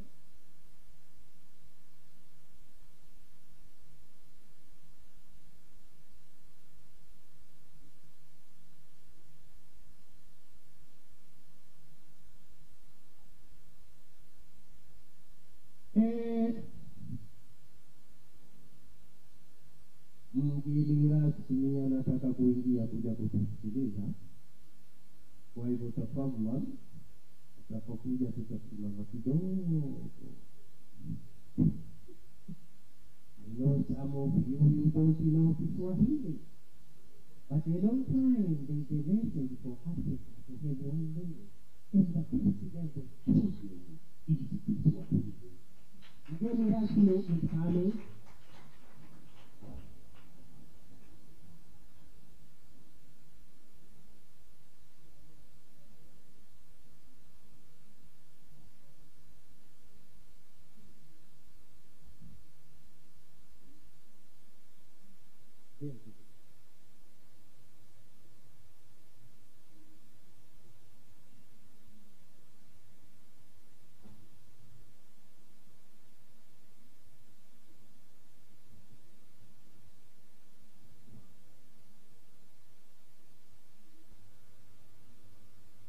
Tukae jamani.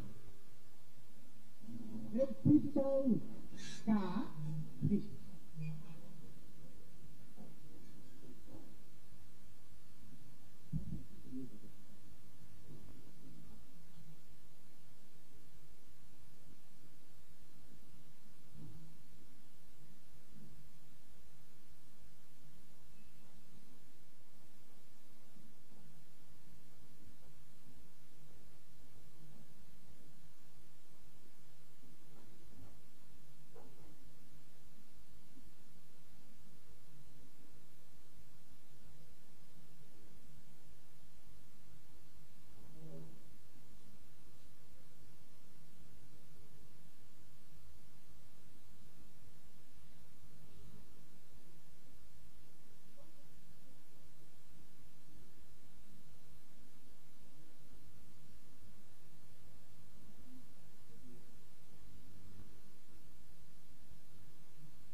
Yes.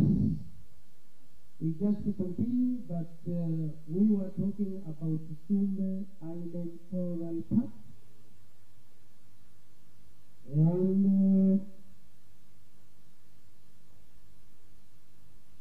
what is Sumbe Island Coral Park? And we just give the description how Sumbe looks like. To summarize, it is a LPA marine protected area started in 1992. Its main function or its pillar, we are now explaining the pillars of the pillar.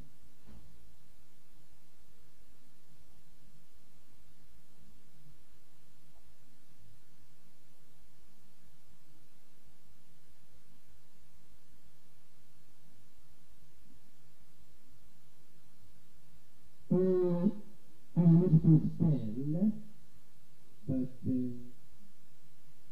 I to see it clearly, very slowly. So,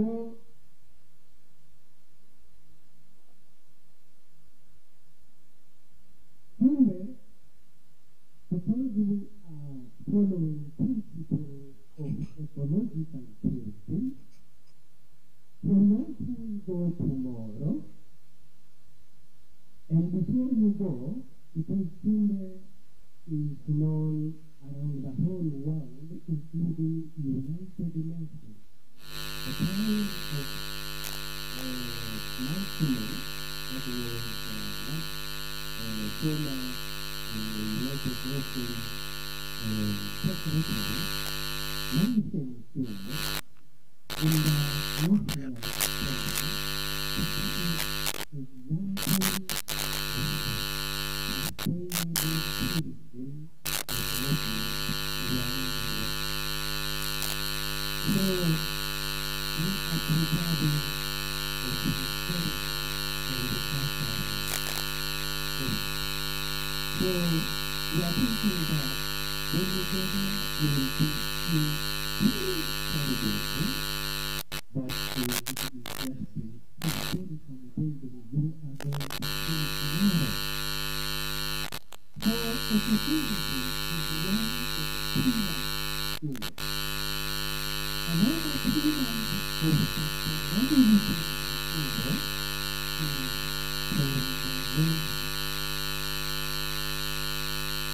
look at the Sumbe Island Coral Park. I know protected. We don't have any money from outside. The money for running Sumbe is created in the country. There is only 3 projects in the world which is private sustainable. One is in City Hotel.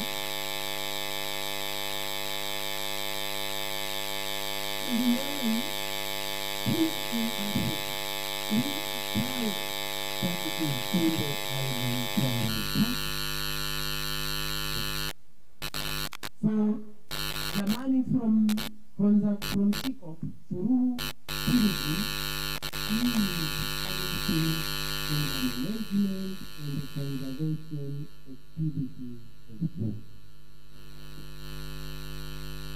So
hectares, but there are 178 species of plant kingdom. And in the marine, there are a lot of them, of these species. But also, it is more cost government and in its partnership with local and international research institutes. In Sumba, we are not working alone. There are a lot of stakeholders we are working together, including government and also other institutions.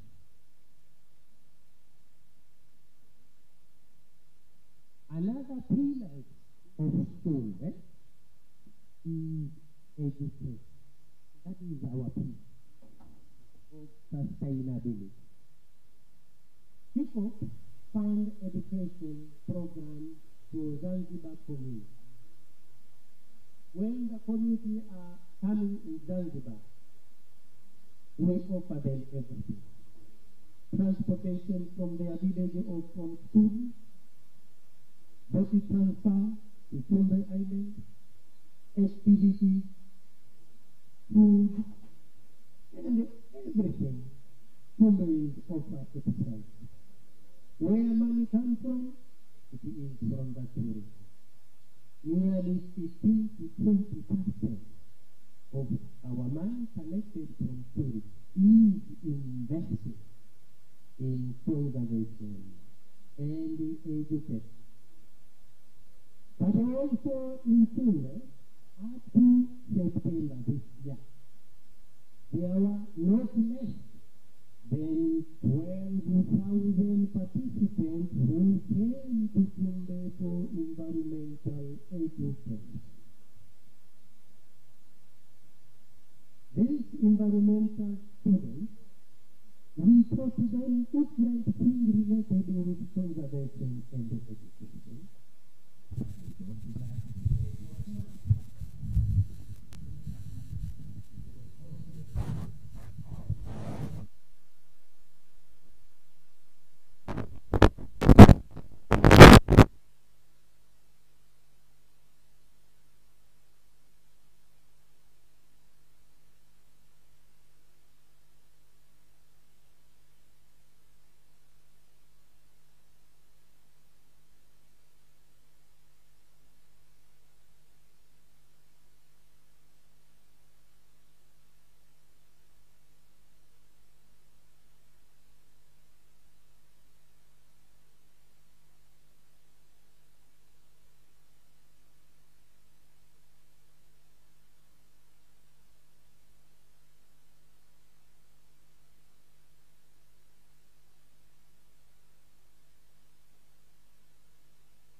Urban West.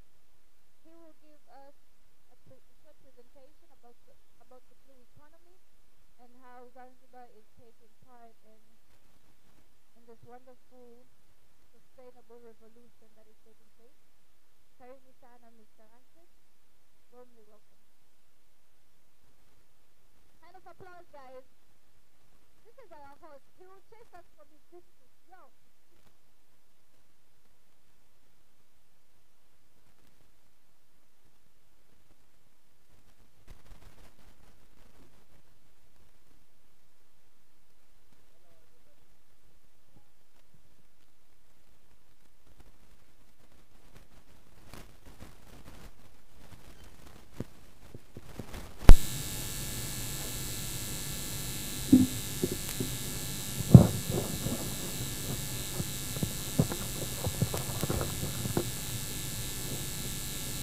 Dear guests of honor, Honorable Suleiman,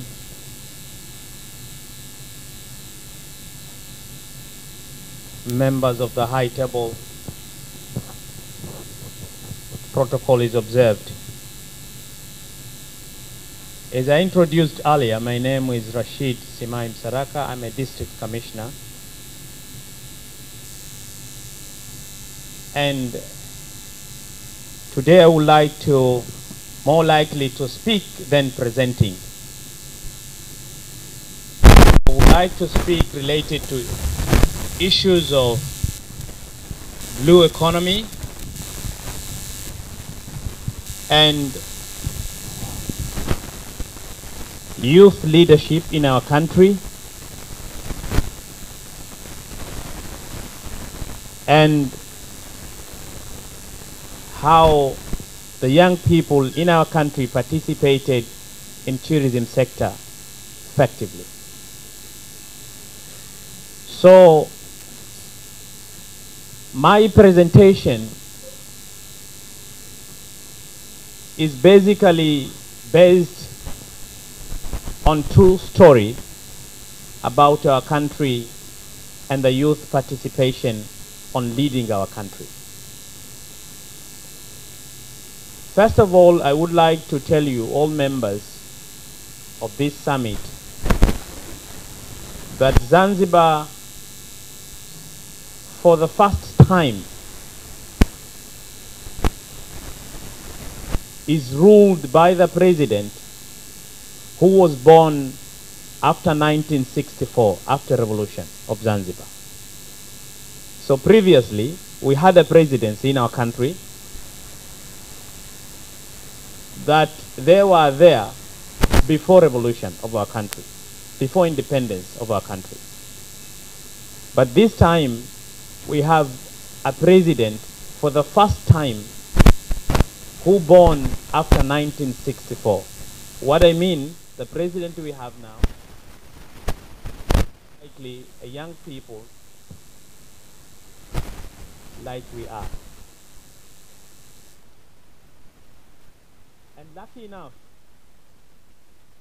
after our president, Dr. Hussein Ali Hassan Mwinyi, had elected to become a president, he also used to appoint a member of the cabinet who mostly likely younger than him. Can you get the point? So the first president, the first vice president of Ghana, younger than him. The second president, younger than him.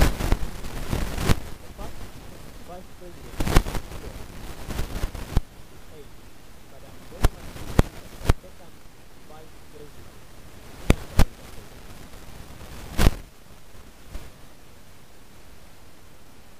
And honorable people, you see him here for the blue economy. While he was in university, he used to come in our school and taught us. So he is my teacher. When I was in Form 6, he taught me history in school.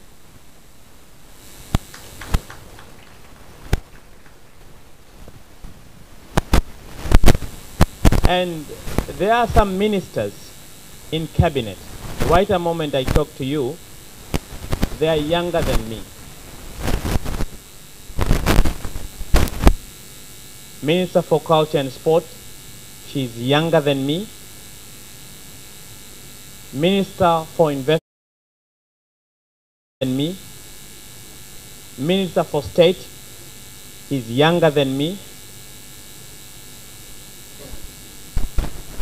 And Minister for Education is also, she's younger than me. And some other ministers, the remaining ones, they are not old. But maybe I'm younger than them. But most of the cabinet members of this time is dominated by young people. And we can say it's almost 70 to 8% of the members of the cabinet is young people, including the president himself. And some of the principal secretaries are younger than myself. So you can see, when we say the youth is the changes for development, Zanzibar is a typical example of how young people has enabled to take an opportunities, become a leader of the country and ruling the places. I can even imagine by yourself, when you hear the district commissioner is coming in this summit, you will imagine in yourself that the big person is coming here, you see, maybe an old one or whatsoever. But suddenly, when you see someone like me, mostly like you, and even our regional commissioners is mostly the like myself. So, what is our role as young people in the government? And what we did to make our country to see that young people can make more change here with shorter time than anything. Our president has taken only 3 years now after election, and I told you the manifestation of ruling party CCM for Dr. Hussein Ali Hassan Mwinyi is almost done in everywhere. Now we need a supplementary manifestation to do whatever is written, because the written one and the ones that we are supposed to do in this country, the president has covered all over the things. Take an example, the CCM manifestation wanted the president to build only 10 schools, G+1, G+2, and G+3, the primary schools. And now, can you imagine? The president has completed, and he's going to complete within this year, about 31 primary schools, G+2 and G+3. In my district alone, it is supposed to have only one primary school, G+1, but to the moment, the president has come to complete 5 primary schools, G+2 and G+3. And apart from that project of the school, there is a lot of projects related to water, electricity, issues of tourism, and the like. Is going more faster because district commissioners and regional commissioners and the ministers and the principal secretaries are more over the young people. So we waive in terms of issues of protocol, writing among ourselves by later, issues of, we are just communicating very quickly, doing things very quickly, making the very things in terms of powerful. We are not tired, we work day and night to make everything possible within a time. or shorter than that time we are supposed to do. Take an example, the director of Stone Town Authority is my classmate.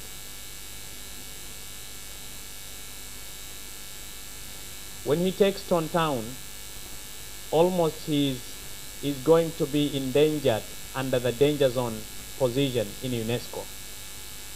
But for now, within his time, he's making any possibility to make everything to be covered.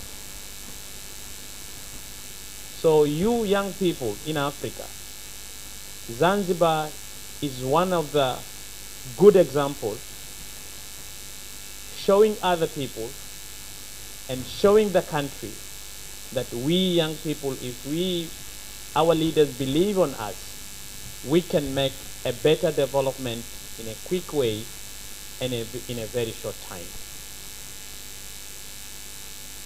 We believe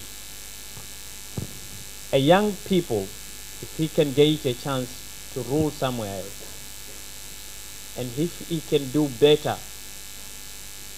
he can make achievement and he can make prosperity as he projected,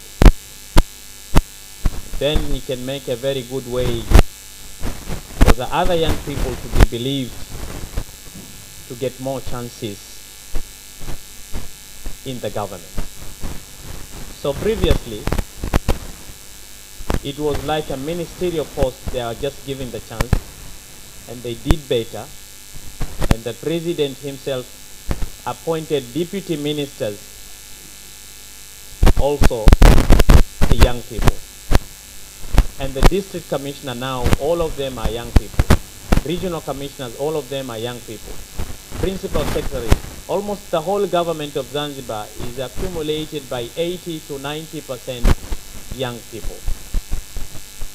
So I can even give you an inspiration that even from your country, these can be done as Zanzibar has did. And if a young person has been believing to be given a chance to prove himself in terms of leadership, that makes the country to prosper in terms of development more than when a person is very, very old, use his energy on, I think you understand what I'm saying, right? So most of the time when we were a leader and when you are young people, what we are making in the society is to flourish and to make an opportunity for your young generation to become more wealthier and to become more educated and to have more opportunities as you are. So in Zanzibar, wherever you go, you will see many of the positions have been taken by young people, and this, it helps much on fostering any development of our country and making the project of our country to become more sustainable and quick completed. So for me, and for the sector of tourism, as you see, 60% of young people are engaged on tourism in Zanzibar and in blue economy, because we are surrounded by ocean. And the minister is here, is one of the witnesses that tremendous changes has made in these blue economy. Minister of Blue Economy is one of the heart of our country, is in a great job. Many of the fishermen have given equipment and the like to make sure that they can enrich themselves in this business. Community has engaged in terms of education, to make sure they understand the concept of blue economy. Because the concept of blue economy itself, it doesn't like blue economy is in the concept of ocean itself. But the blue economy in Zanzibar, we believe that there is minerals in the ocean, and there is a very different opportunities in the ocean and in tourism itself as one of the components of blue economy. And as you see, this conference is one of the most important things, because Zanzibar now has living the situation of attracting people on beaches and on hotels, but also on international conferences like this. So our president has directed the ministry and directed the Minister of Tourism and the blue economy to make sure everything is done in our country is changed in directions. Because tourism itself in our country takes about 30% of GDP of our country is taken by tourism, and it is taking a lion's share in terms of GDP contribution in our country. As I told you, 60% of foreign currency in our country is coming from tourism. So the blue economy itself and the tourism sector in our country is like a backbone of our economy. And I told you before that the president of ours has made a very good effort to appoint young people so that they can give them a good thinking and initiative to make everything doing good. And myself, I'm a witness. As I told you now, I'm a student of minister, but Mafunda herself, she is my student. I taught her in university, in first year, international law. I did my first degree in law and my second degree in international economic law and my PhD in economics. So I'm a teacher at the same time. I'm a student of mine, and you can see how far the government of ours is, is circulated by young generation, and that is why we are doing better in terms of programs and in terms of projects that is supposed to be done in our country. And I can use this opportunity to encourage you all from different countries not to rely on just participating in the conferences and making crimes in the conferences. But I think the better way is to involve in country politics, so that you can join them before, and you can join them before you have an youngest age, because nothing has come as in a plate silver. Our country, it's not easy that we have ministers, young people, as the president himself is young, and district commissioners and regional commissioners and the principal secretaries and directors. It is not easy, as I said here. We, most of us, involved in politics before, and we engaged in education and politics at the same time, and we forced to get this opportunity. So we make an arrangement that the time has come that we can choose the president of ours to be young, and the president himself has noticed that, seeing in his head that the time has come to appoint my subordinators also the young people. Not like that the elders should not be given the chance. There are some ministers elders. There are some principal secretaries that are elders. Because young generation themselves, they can never do anything without having some advice from elders. So my encouragement to you and to the summit. Taking an example of Zanzibar as the one of the inspiration element to you, coming back to your country, doing whatever you can do, joining international politics and national politics, make enforcement in whatever the case you do, helping each other, saying something good each other, because when you are young and when you are making stubborn by yourself, you will never go anywhere. So love each other, helping each other, and that is why you can have stories like these and successful stories like this. We in Zanzibar now, we are connected by young people in every corner of the leadership skills, and that is why our project is done in a very quick manner. And I think here people around it here and participating in these conferences, including our minister, will be witnessed. If you can get a chance to intermingling with some of the ministers and other leaders in our country, you will see by yourself we are more likely the same like you, but the difference, we are giving a very big task and we practicing the skillful leadership and the national politics as we are in a very proper way. Young people have a very enough education as we are, and we have a very good exposure.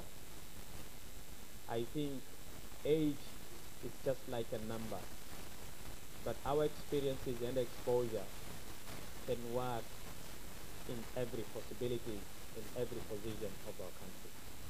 So our tourism, our blue economy, our heritage, our local leaders, our development in our country is basically controlled by young as you, and I can encourage you that you can do better, more than in Zanzibar, if you come back to your country and practicing what I'm saying in action.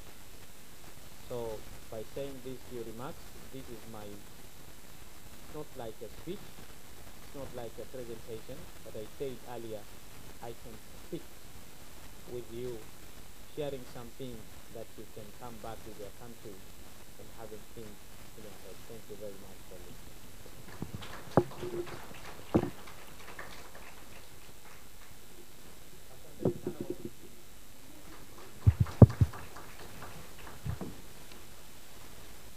Those claps are not enough for Honorable District Commissioner. A heavier round of applause, please. With respect to both presentations, we'd like to welcome questions now. It's Q&A session. So anyone who has a burning matter with respect to both topics, please feel free to raise your hand and I'll bring the mic. The respective speaker will address it to you. I repeat the topics. We had Glasgow Declaration on Climate Action in Tourism with respect to Chumbwe Island, but also Honorable District Commissioner gave us insight of the blue economy in Zanzibar. So, karibuni kwa maswali. No questions? We had a question here. Mafunda said you would be the first one. Open the... I'm sorry.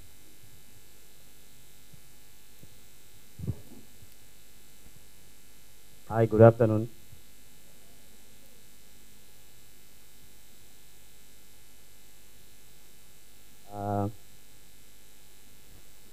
Thank you, Mr. Hamid Salfan from Chumbwe Island, for your nice presentation. I have a question.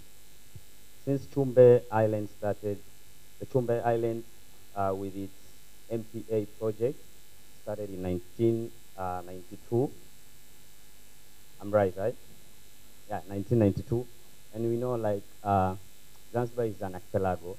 We have more than 20 islands. So my question is, have you ever thought like of expanding your project to other islands as we have more than 20 islands in Zanzibar. And some of them are not used anymore. Some of them have investors, and some of them have already environmentally distorted. Have you ever thought of that thing? Thank you. So we'll be taking all the questions, then we can address them. Due to time, we can take all the questions, then we can address them. Apologies, I said the district commissioner spoke about blue economy. It's in my head. Yeah, I'm just thinking blue economy right now. But he spoke about leadership, so we'll be asking questions and getting answers from both topics. Any other questions? This is your time. They're here. Silence means two things. We didn't understand the presentations at all, or we're geniuses, we understood everything. No question? Okay, sir. Karibu. Thank you. We wanted to know, is there any plan that is Chumbe to have another area of conservation? Chumbe is a private company. So up to now, there is no that plan that is Chumbe is going to have another island for conservation. But the government itself, they are looking for investors to other small islands surrounding Zanzibar. It is not 20, but there are 50. So what is Chumbe is doing is like a consultation. Any investors who want to invest, especially if he's dealing with nature conservation, we can consult him. So that is our position up to now.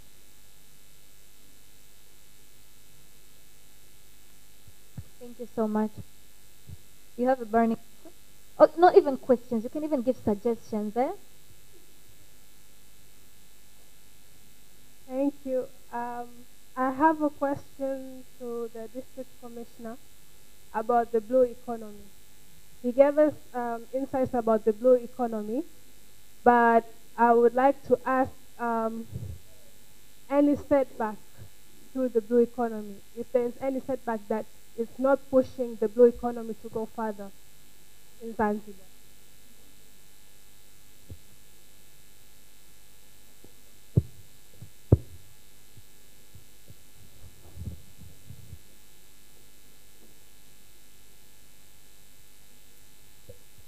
Yeah, I think one of the problem we have in blue economy, this blue economy in our country is like a child.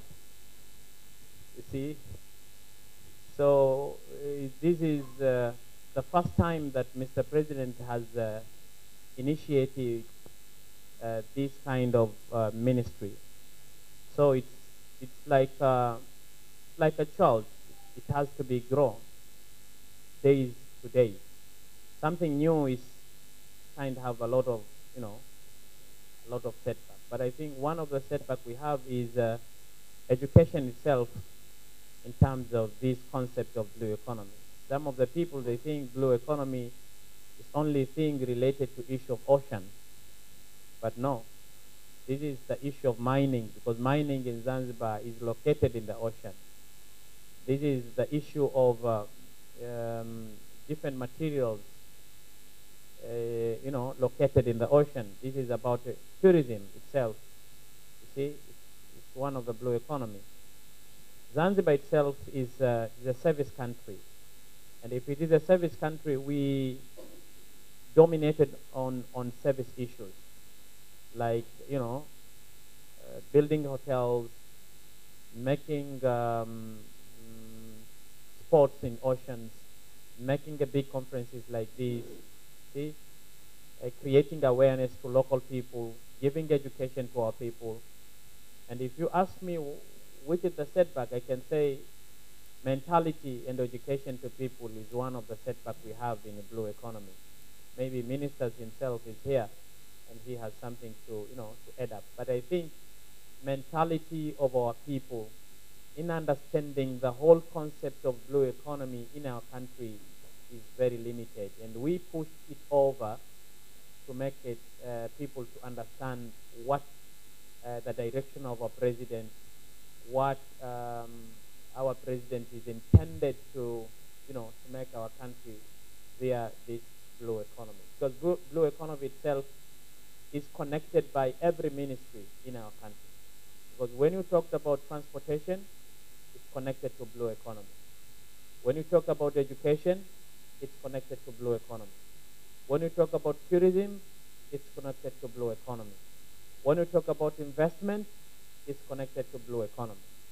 So everything in our country is connected to blue economy. So we are eager, very much eager, and we put our efforts to make our people to understand through different forums. And even now, the Minister of Education has entered into this program by making some of, curriculum directed our people from the beginning to understand the comparative advantages surrounding ourselves. As you Africans, young people, you know that our curriculum has basically based on colonization, and we are being taught by things that we are not even understand them. You see?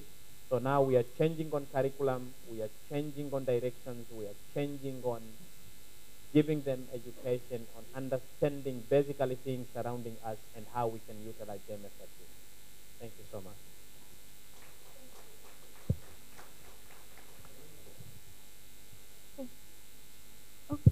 Thank you very much, moderator. Thank you very much, this commission. It is true that there is no development without youth. In Tanzania, for example, we are 61 million now, but 50% is under 18. 50% of 61 million is under 18. 70% is under 30. You can see how the youth is. And you can see also, you can witness what this commission has stated here, that the government of Zanzibar is having 17 ministries, and definitely 17 ministers. 5 of them are elder, 12 of them are younger, and I can say they have the same age with me, or they are under my age. And we have done a very good job since 2020 to 2023. We had our programs, and till now we are over 100% implemented. This is how youth and young people are doing their jobs. Therefore, I have to take this time and opportunity to tell you, my same young ladies and maybe their boys or gentlemen, to take your time, think on how to engage in the development of our Africa continent. I said, you are the engine of development. You are the one who can transform the economy of Africa, the politics of Africa. We are tired of what we have witnessed earlier. I don't know why we are fighting each other. A new mind, we have to set our mindset to make sure that we are making positive change in whatever angle, economically, politically, and socially. We have a very good time to make the change. We have to respect our forefathers, but this is our time. This is our time. We have to make changes, and we have to involve and engage ourselves in the development of our Africa. The main challenge of a blue economy in Zanzibar is what has been said by this commission. Is a mindset, lack of knowledge.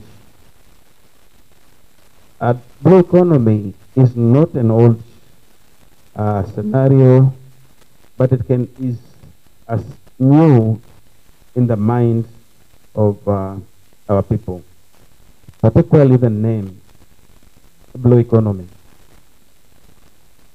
Our people experienced on fishing, but the term blue economy is new in the mind of our people. The main duty of our ministry now is to create awareness, and we had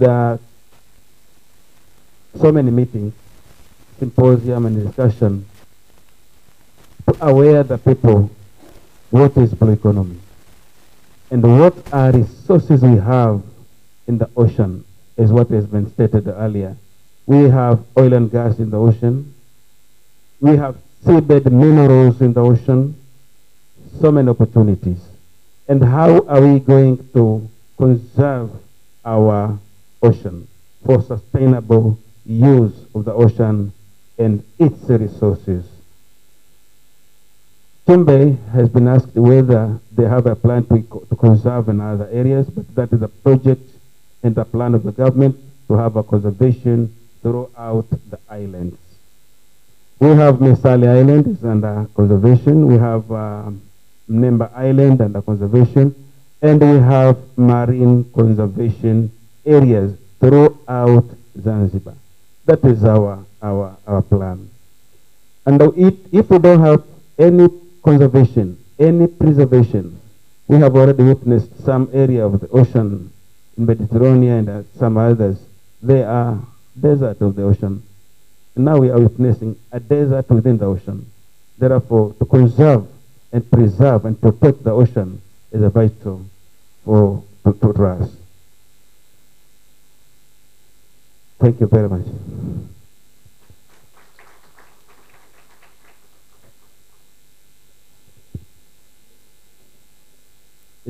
It's always hard to speak when Honorable Minister has spoken. It's like he just takes everything that you had on your mind. You don't even know where to start from. Mine is just a comment on most of the things that have been spoken by honorables that have given their speeches, I think, from the beginning. I think first and foremost, I'm very much impressed with the concept of the blue economy. I think that's something I would like to read more about, and then if there's any material, please give us. We're always willing to learn from Tanzania. It's doing a lot of things the right way. I think that's something that, if we're adopted, can also equally help us in our country. So I would request that I read something about it and write something about it. I also listened when you mentioned about thank you so much. When you mentioned about youth participation in power, I think that always calls for mindset change, because if we closely look at it, most young people are always afraid to get involved, especially in leadership. But I think time has changed now, like you have rightly put it. The cabinet here is made up of a number of young people. Even the minister that I'm representing, Honorable Vera Kantuguri, she's also young. She's just 40 years old, but she's one of the most vibrant ministers in the cabinet. She has got so much fire. Now, you see, with the youth comes innovation. We can always agree on that. I remember earlier this year in April, we had Malawi Tourism Expo. For the first time, it was what would I say? It was one of the best, well-managed expo that has ever happened in Malawi. To the point that some people were asking, wondering if that was indeed an annual event. They thought it was happening for the first time. But what was the success behind that? It was because the minister engaged young people through influencer marketing. And that did magic. She personally sent invitation to each and everyone, but especially those that have got followers on social media, different platforms. And that made it very colorful. Everyone wanted to get that invitation. Everyone wanted to go, everyone wanted to participate. And in the end, it became a highly publicized event. It only took her decision as a young person to involve fellow young person. So I think it is very important when we, the youth, also accept that responsibility and do it with honest and integrity. I just wanted to comment on that. Thank you so much. Thank you so much, Mr. Kelvin.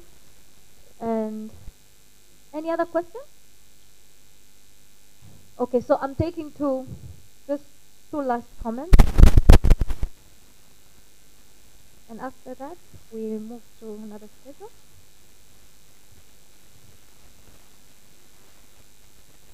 Make it brief, please.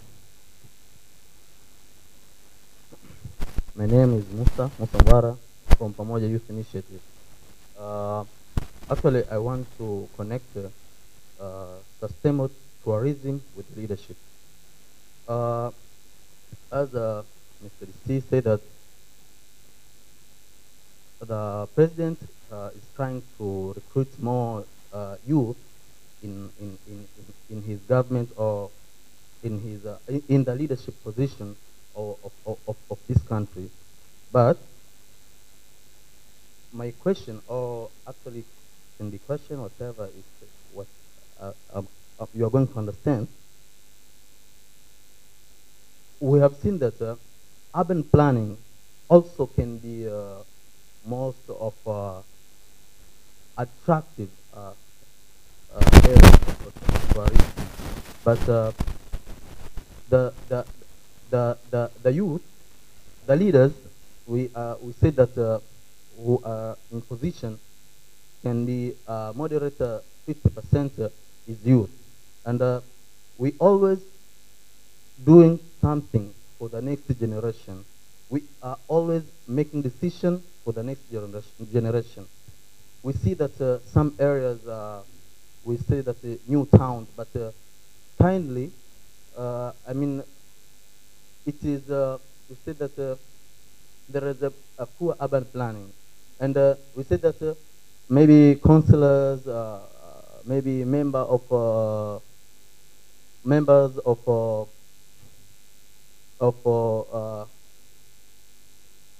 I mean member of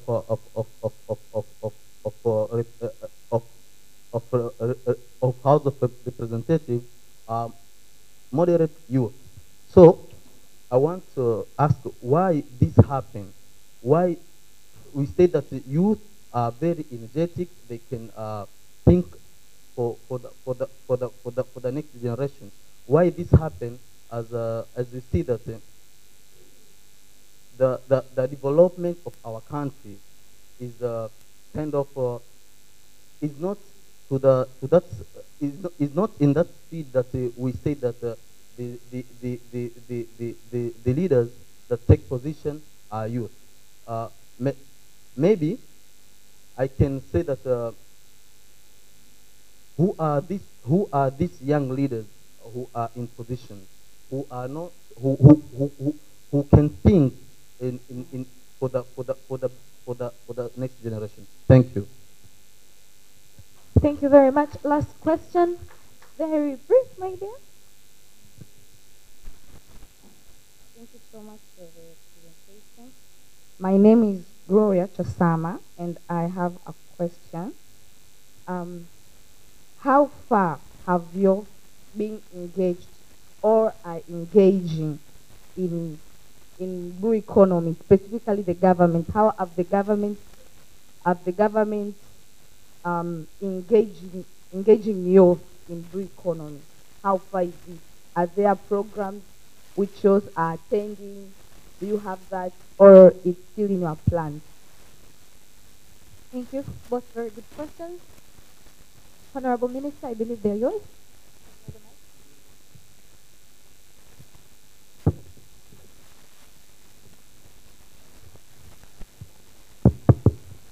Thank you very much. The Ministry of Economy and Fisheries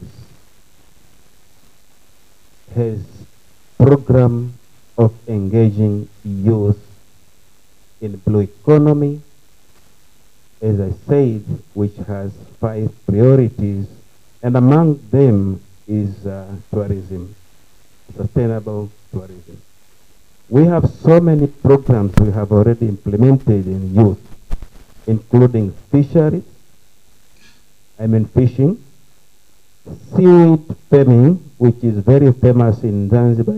If you have witnessed one sister here out, has so many items from seaweed. 8% of seaweed farmers are women here in Zanzibar, 8%, and more than 70% are youth.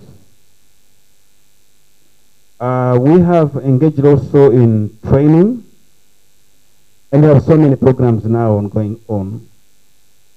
Most of them are purposely to empower youth and women in Zanzibar. Therefore, engagement of youth in blue economy is a priority of the ministry and the priority of the government of Revolution in Zanzibar. No youth is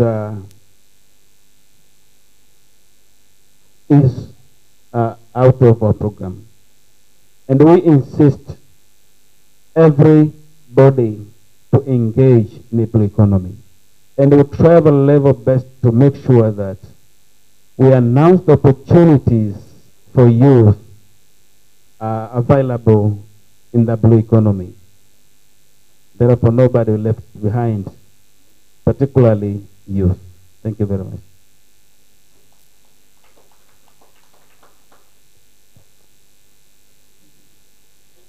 Thank you very much, Minister. I think I don't have to mention anything related to what ministers have mentioned. It's very correct and clear. But I need one to respond some of the questions related to my friend, brother over here. I think in urban planning, as I told you before, the director of municipality is young here in urban. Myself, I'm district commissioner, I'm young. The regional commissioner is young. The director of Town Authority is a part of urban, is young. And we sat it down with the president himself face to face and talking to him related to urban issue and planning. And first of all, he told us that I wanted to make a renovation for all the road in town, to renovate, making them new ones. So the president has come to the project, which has taken about 100 million US, and that project is intended to make 100.9 kilometers in town, urban, the new one, with walking ways, with garden, with lights. So you can see how town will change, and if you go around, you will see traffic all over in town because of that construction of road in terms of making transportation to be good in town. One. Second, here in town, there were some football grounds. Now the president has injected about 56 million T shillings, 56 billion T shillings for renovating the ground, because Zanzibar 2017 will be one of the countries that we can engage on AFCON. So the ground of ours will be one used for the AFCON matches in here. So, and that ground, if you're going there, I wish you could go and make a visit over there. There is one big football pitch with FIFA standards, and the 2 pitches for the football ground beside that ground. And also there is 5-in-1 pitches related to football, netball, volleyball, and whatsoever there. And there is a judo ground within that particular campus, and with hotel, with restaurant, and many gyms and everything, which is young people can engage on there and making their fitness. 56 billion shillings. Again, in town, in terms of urban, there is traffic issues. The president has injected a lot of money through ZFSA, constructing the bus terminal in town, within the stone town over there at Malindi. And also again, there is a bus terminal, because we want to make the town, not every bus is coming in town. We are making 2 terminal buses. One is within town, another one is away from town, but it is within the town. So the other way at Kijangwani is for accommodating different buses from, Shamba, from rural areas. And there is a special buses from that area to come in town. Again, if you're going to Stone Town, there is an element and criteria for UNESCO that you can't build new one. You can't even make whatever architecting you want. You have to follow the architecting mode as an heritage determined. So what we did in there, we sit down with people and the government, renovating about 270 houses within a Stone Town. Now it is under the directions of constructing using the government and individual people. Again, what we are doing here in the in issues of urban, we are giving education to young people, understanding the kind of development we are going on. And if you are looking forward and gather around all over in town, you will see the big changes in terms of planning. Again, in town we have about 21 gardens. I think you have going anywhere in town, there must be gardens. We have 21 gardens in urban district. And what you are doing in that urban, in gardens, we are engaging different people, private organizations at the president directed as banks and financial institutions, and some other rich people within Zanzibar and outside Zanzibar who are living in Zanzibar, or maybe they have their project in Zanzibar, to make those gardens, to beautify them into modern way. Now we are starting on 2. I think if you are going to Stone Town, you will see the garden of Forodhani, how it's changed now. And we will change all over those 21 gardens within the urban. So, we young people, as I told you before, we are not sitting down and thinking like an old people. We are more fostering, we are energetic, we are doing things in a very quick way. And I think after the 5 years of the presidency, Dr. Hussein Ali Hassan Mwinyi, you will see Zanzibar, not the Zanzibar you think, or maybe you will see Zanzibar. If you are coming next to 3 years or 2 years to come, or even 2 to 3 months to come, you will see drastically changes happen in urban in terms of planning. So we are working on it, and we are very eager to make our country to prosper and enjoying our youngest generation on the power. Thank you very much.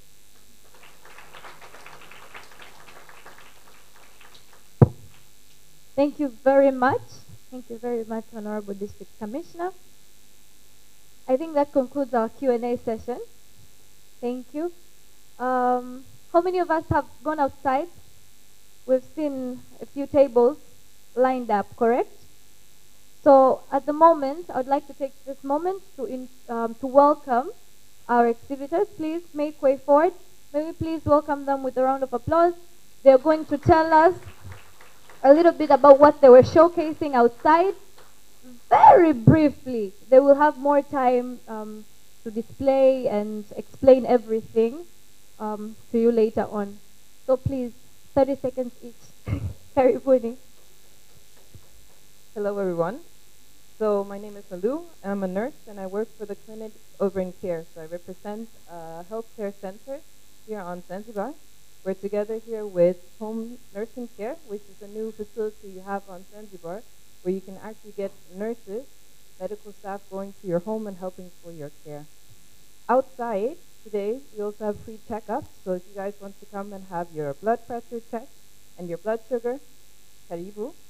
We also have a raffle in a collaboration between urban care and home nursing, where you can win, which is up to a total of 450,000 shillings checkup. So you can get your heart, liver, and different things checked. So please come out and join the raffle and get your pressure and blood sugar checked. Okay. Good afternoon. If you're hungry, please raise your hand. All those who have not raised, they are not going to eat. My name is Francis Wairura, and I am from Honor Stories. So what we do is we help you as a customer, as a tourist, to experience different artifacts, sites, Cornerstone Town, virtually and via augmented reality. Please visit our table. It's really hard to normally explain these concepts because they're emerging. We use emerging technologies, right? So, and you, as an organization in the tourism sector, we help you create experiences that your customers or tourists are going to love. Mfano, if you are working as a tour guide, we can help you create flyers for hizi ambazo zinamtease mtu. Stone Town is like this. Come and learn some more. So basically, that is what we do. We use digital storytelling and emerging technologies like augmented reality and virtual reality to create awesome touristic experiences. Good afternoon, everybody. My name is Sustainable Tourism. Oh, sorry.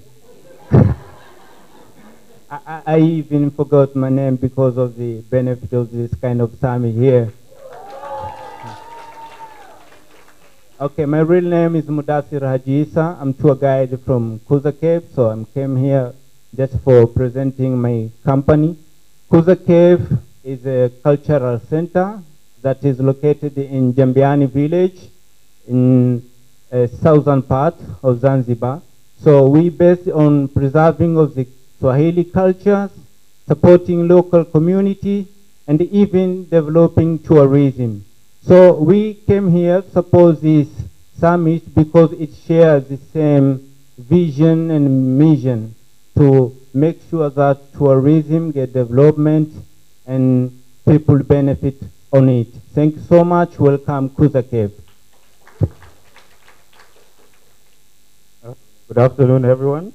My name is Ali Diwani, Research and Development Manager for Nature Kilimanjaro Limited. It was established in the year 2000. We are farmers, but in the year 2000 we decided to enter into agro-processing. So we have been supplying cashew nuts to Air Tanzania for the past 7 years. We have a lot of different other products. So welcome to you can get to see the products. Thank you very much.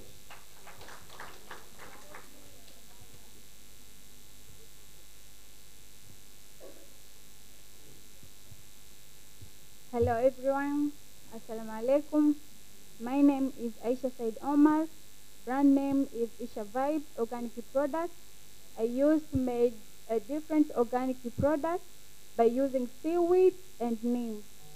As we know, many girls like to use artificial cosmetics for making their skin well, but here we have a solution by using a natural organic product, by using that seaweed, which have many beneficial for your skin, and you will glow naturally.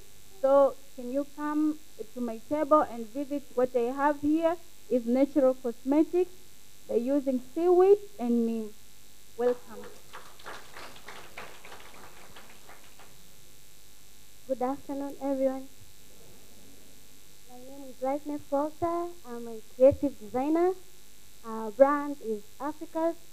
We are a small company that deals with handcrafting. We visualize what you think or what we have in Africa, like these things. We created this to show the beauties. This is flamingo, and it is from Africa. So I welcome you all outside there. We have a lot of things to say. Karibuni. Hello, the name is Tumaini Maleto. I am representing One Community Tanzania, well, hopefully to become One Community Africa. One Community Tanzania, we aspire to become the next digital central platform for promoting and improvising locally made products to get to international standards.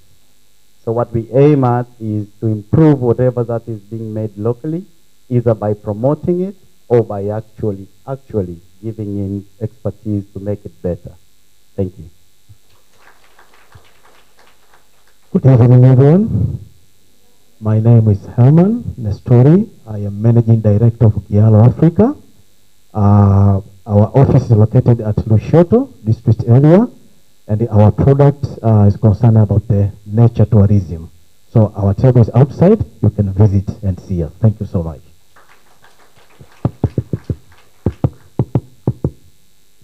Moderator, I want to ask them one question only. Yes, please. Who is the age over 35 years from you? I am the one. Only one. Thank you very much. Thank you so much. Please make sure to visit all their tables. Everything sounds very interesting. Once again, thank you very much. Yes, free health testing. Remember, guys, get your afya checked. So, guys, Yani, looking at your faces, only one thing can make you happy. Just one thing. Yani, just drum roll me, please. Drum roll. Drum roll. I can't hear the drum roll. It's lunchtime. Okay, but for the moment, please, let us allow the high table to make way first. Thank you very much. Please, Ms. Mafunda, I think you can lead the convoy.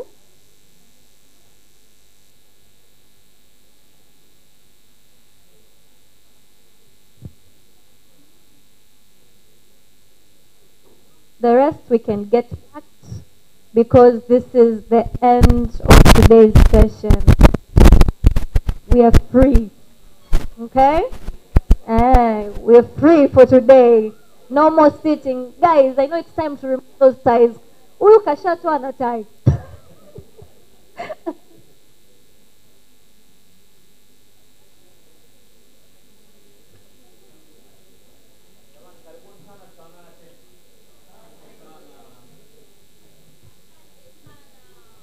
Let us wave them goodbye. In Swahili we say kwaheri. So guys, can we tell them kwaheri?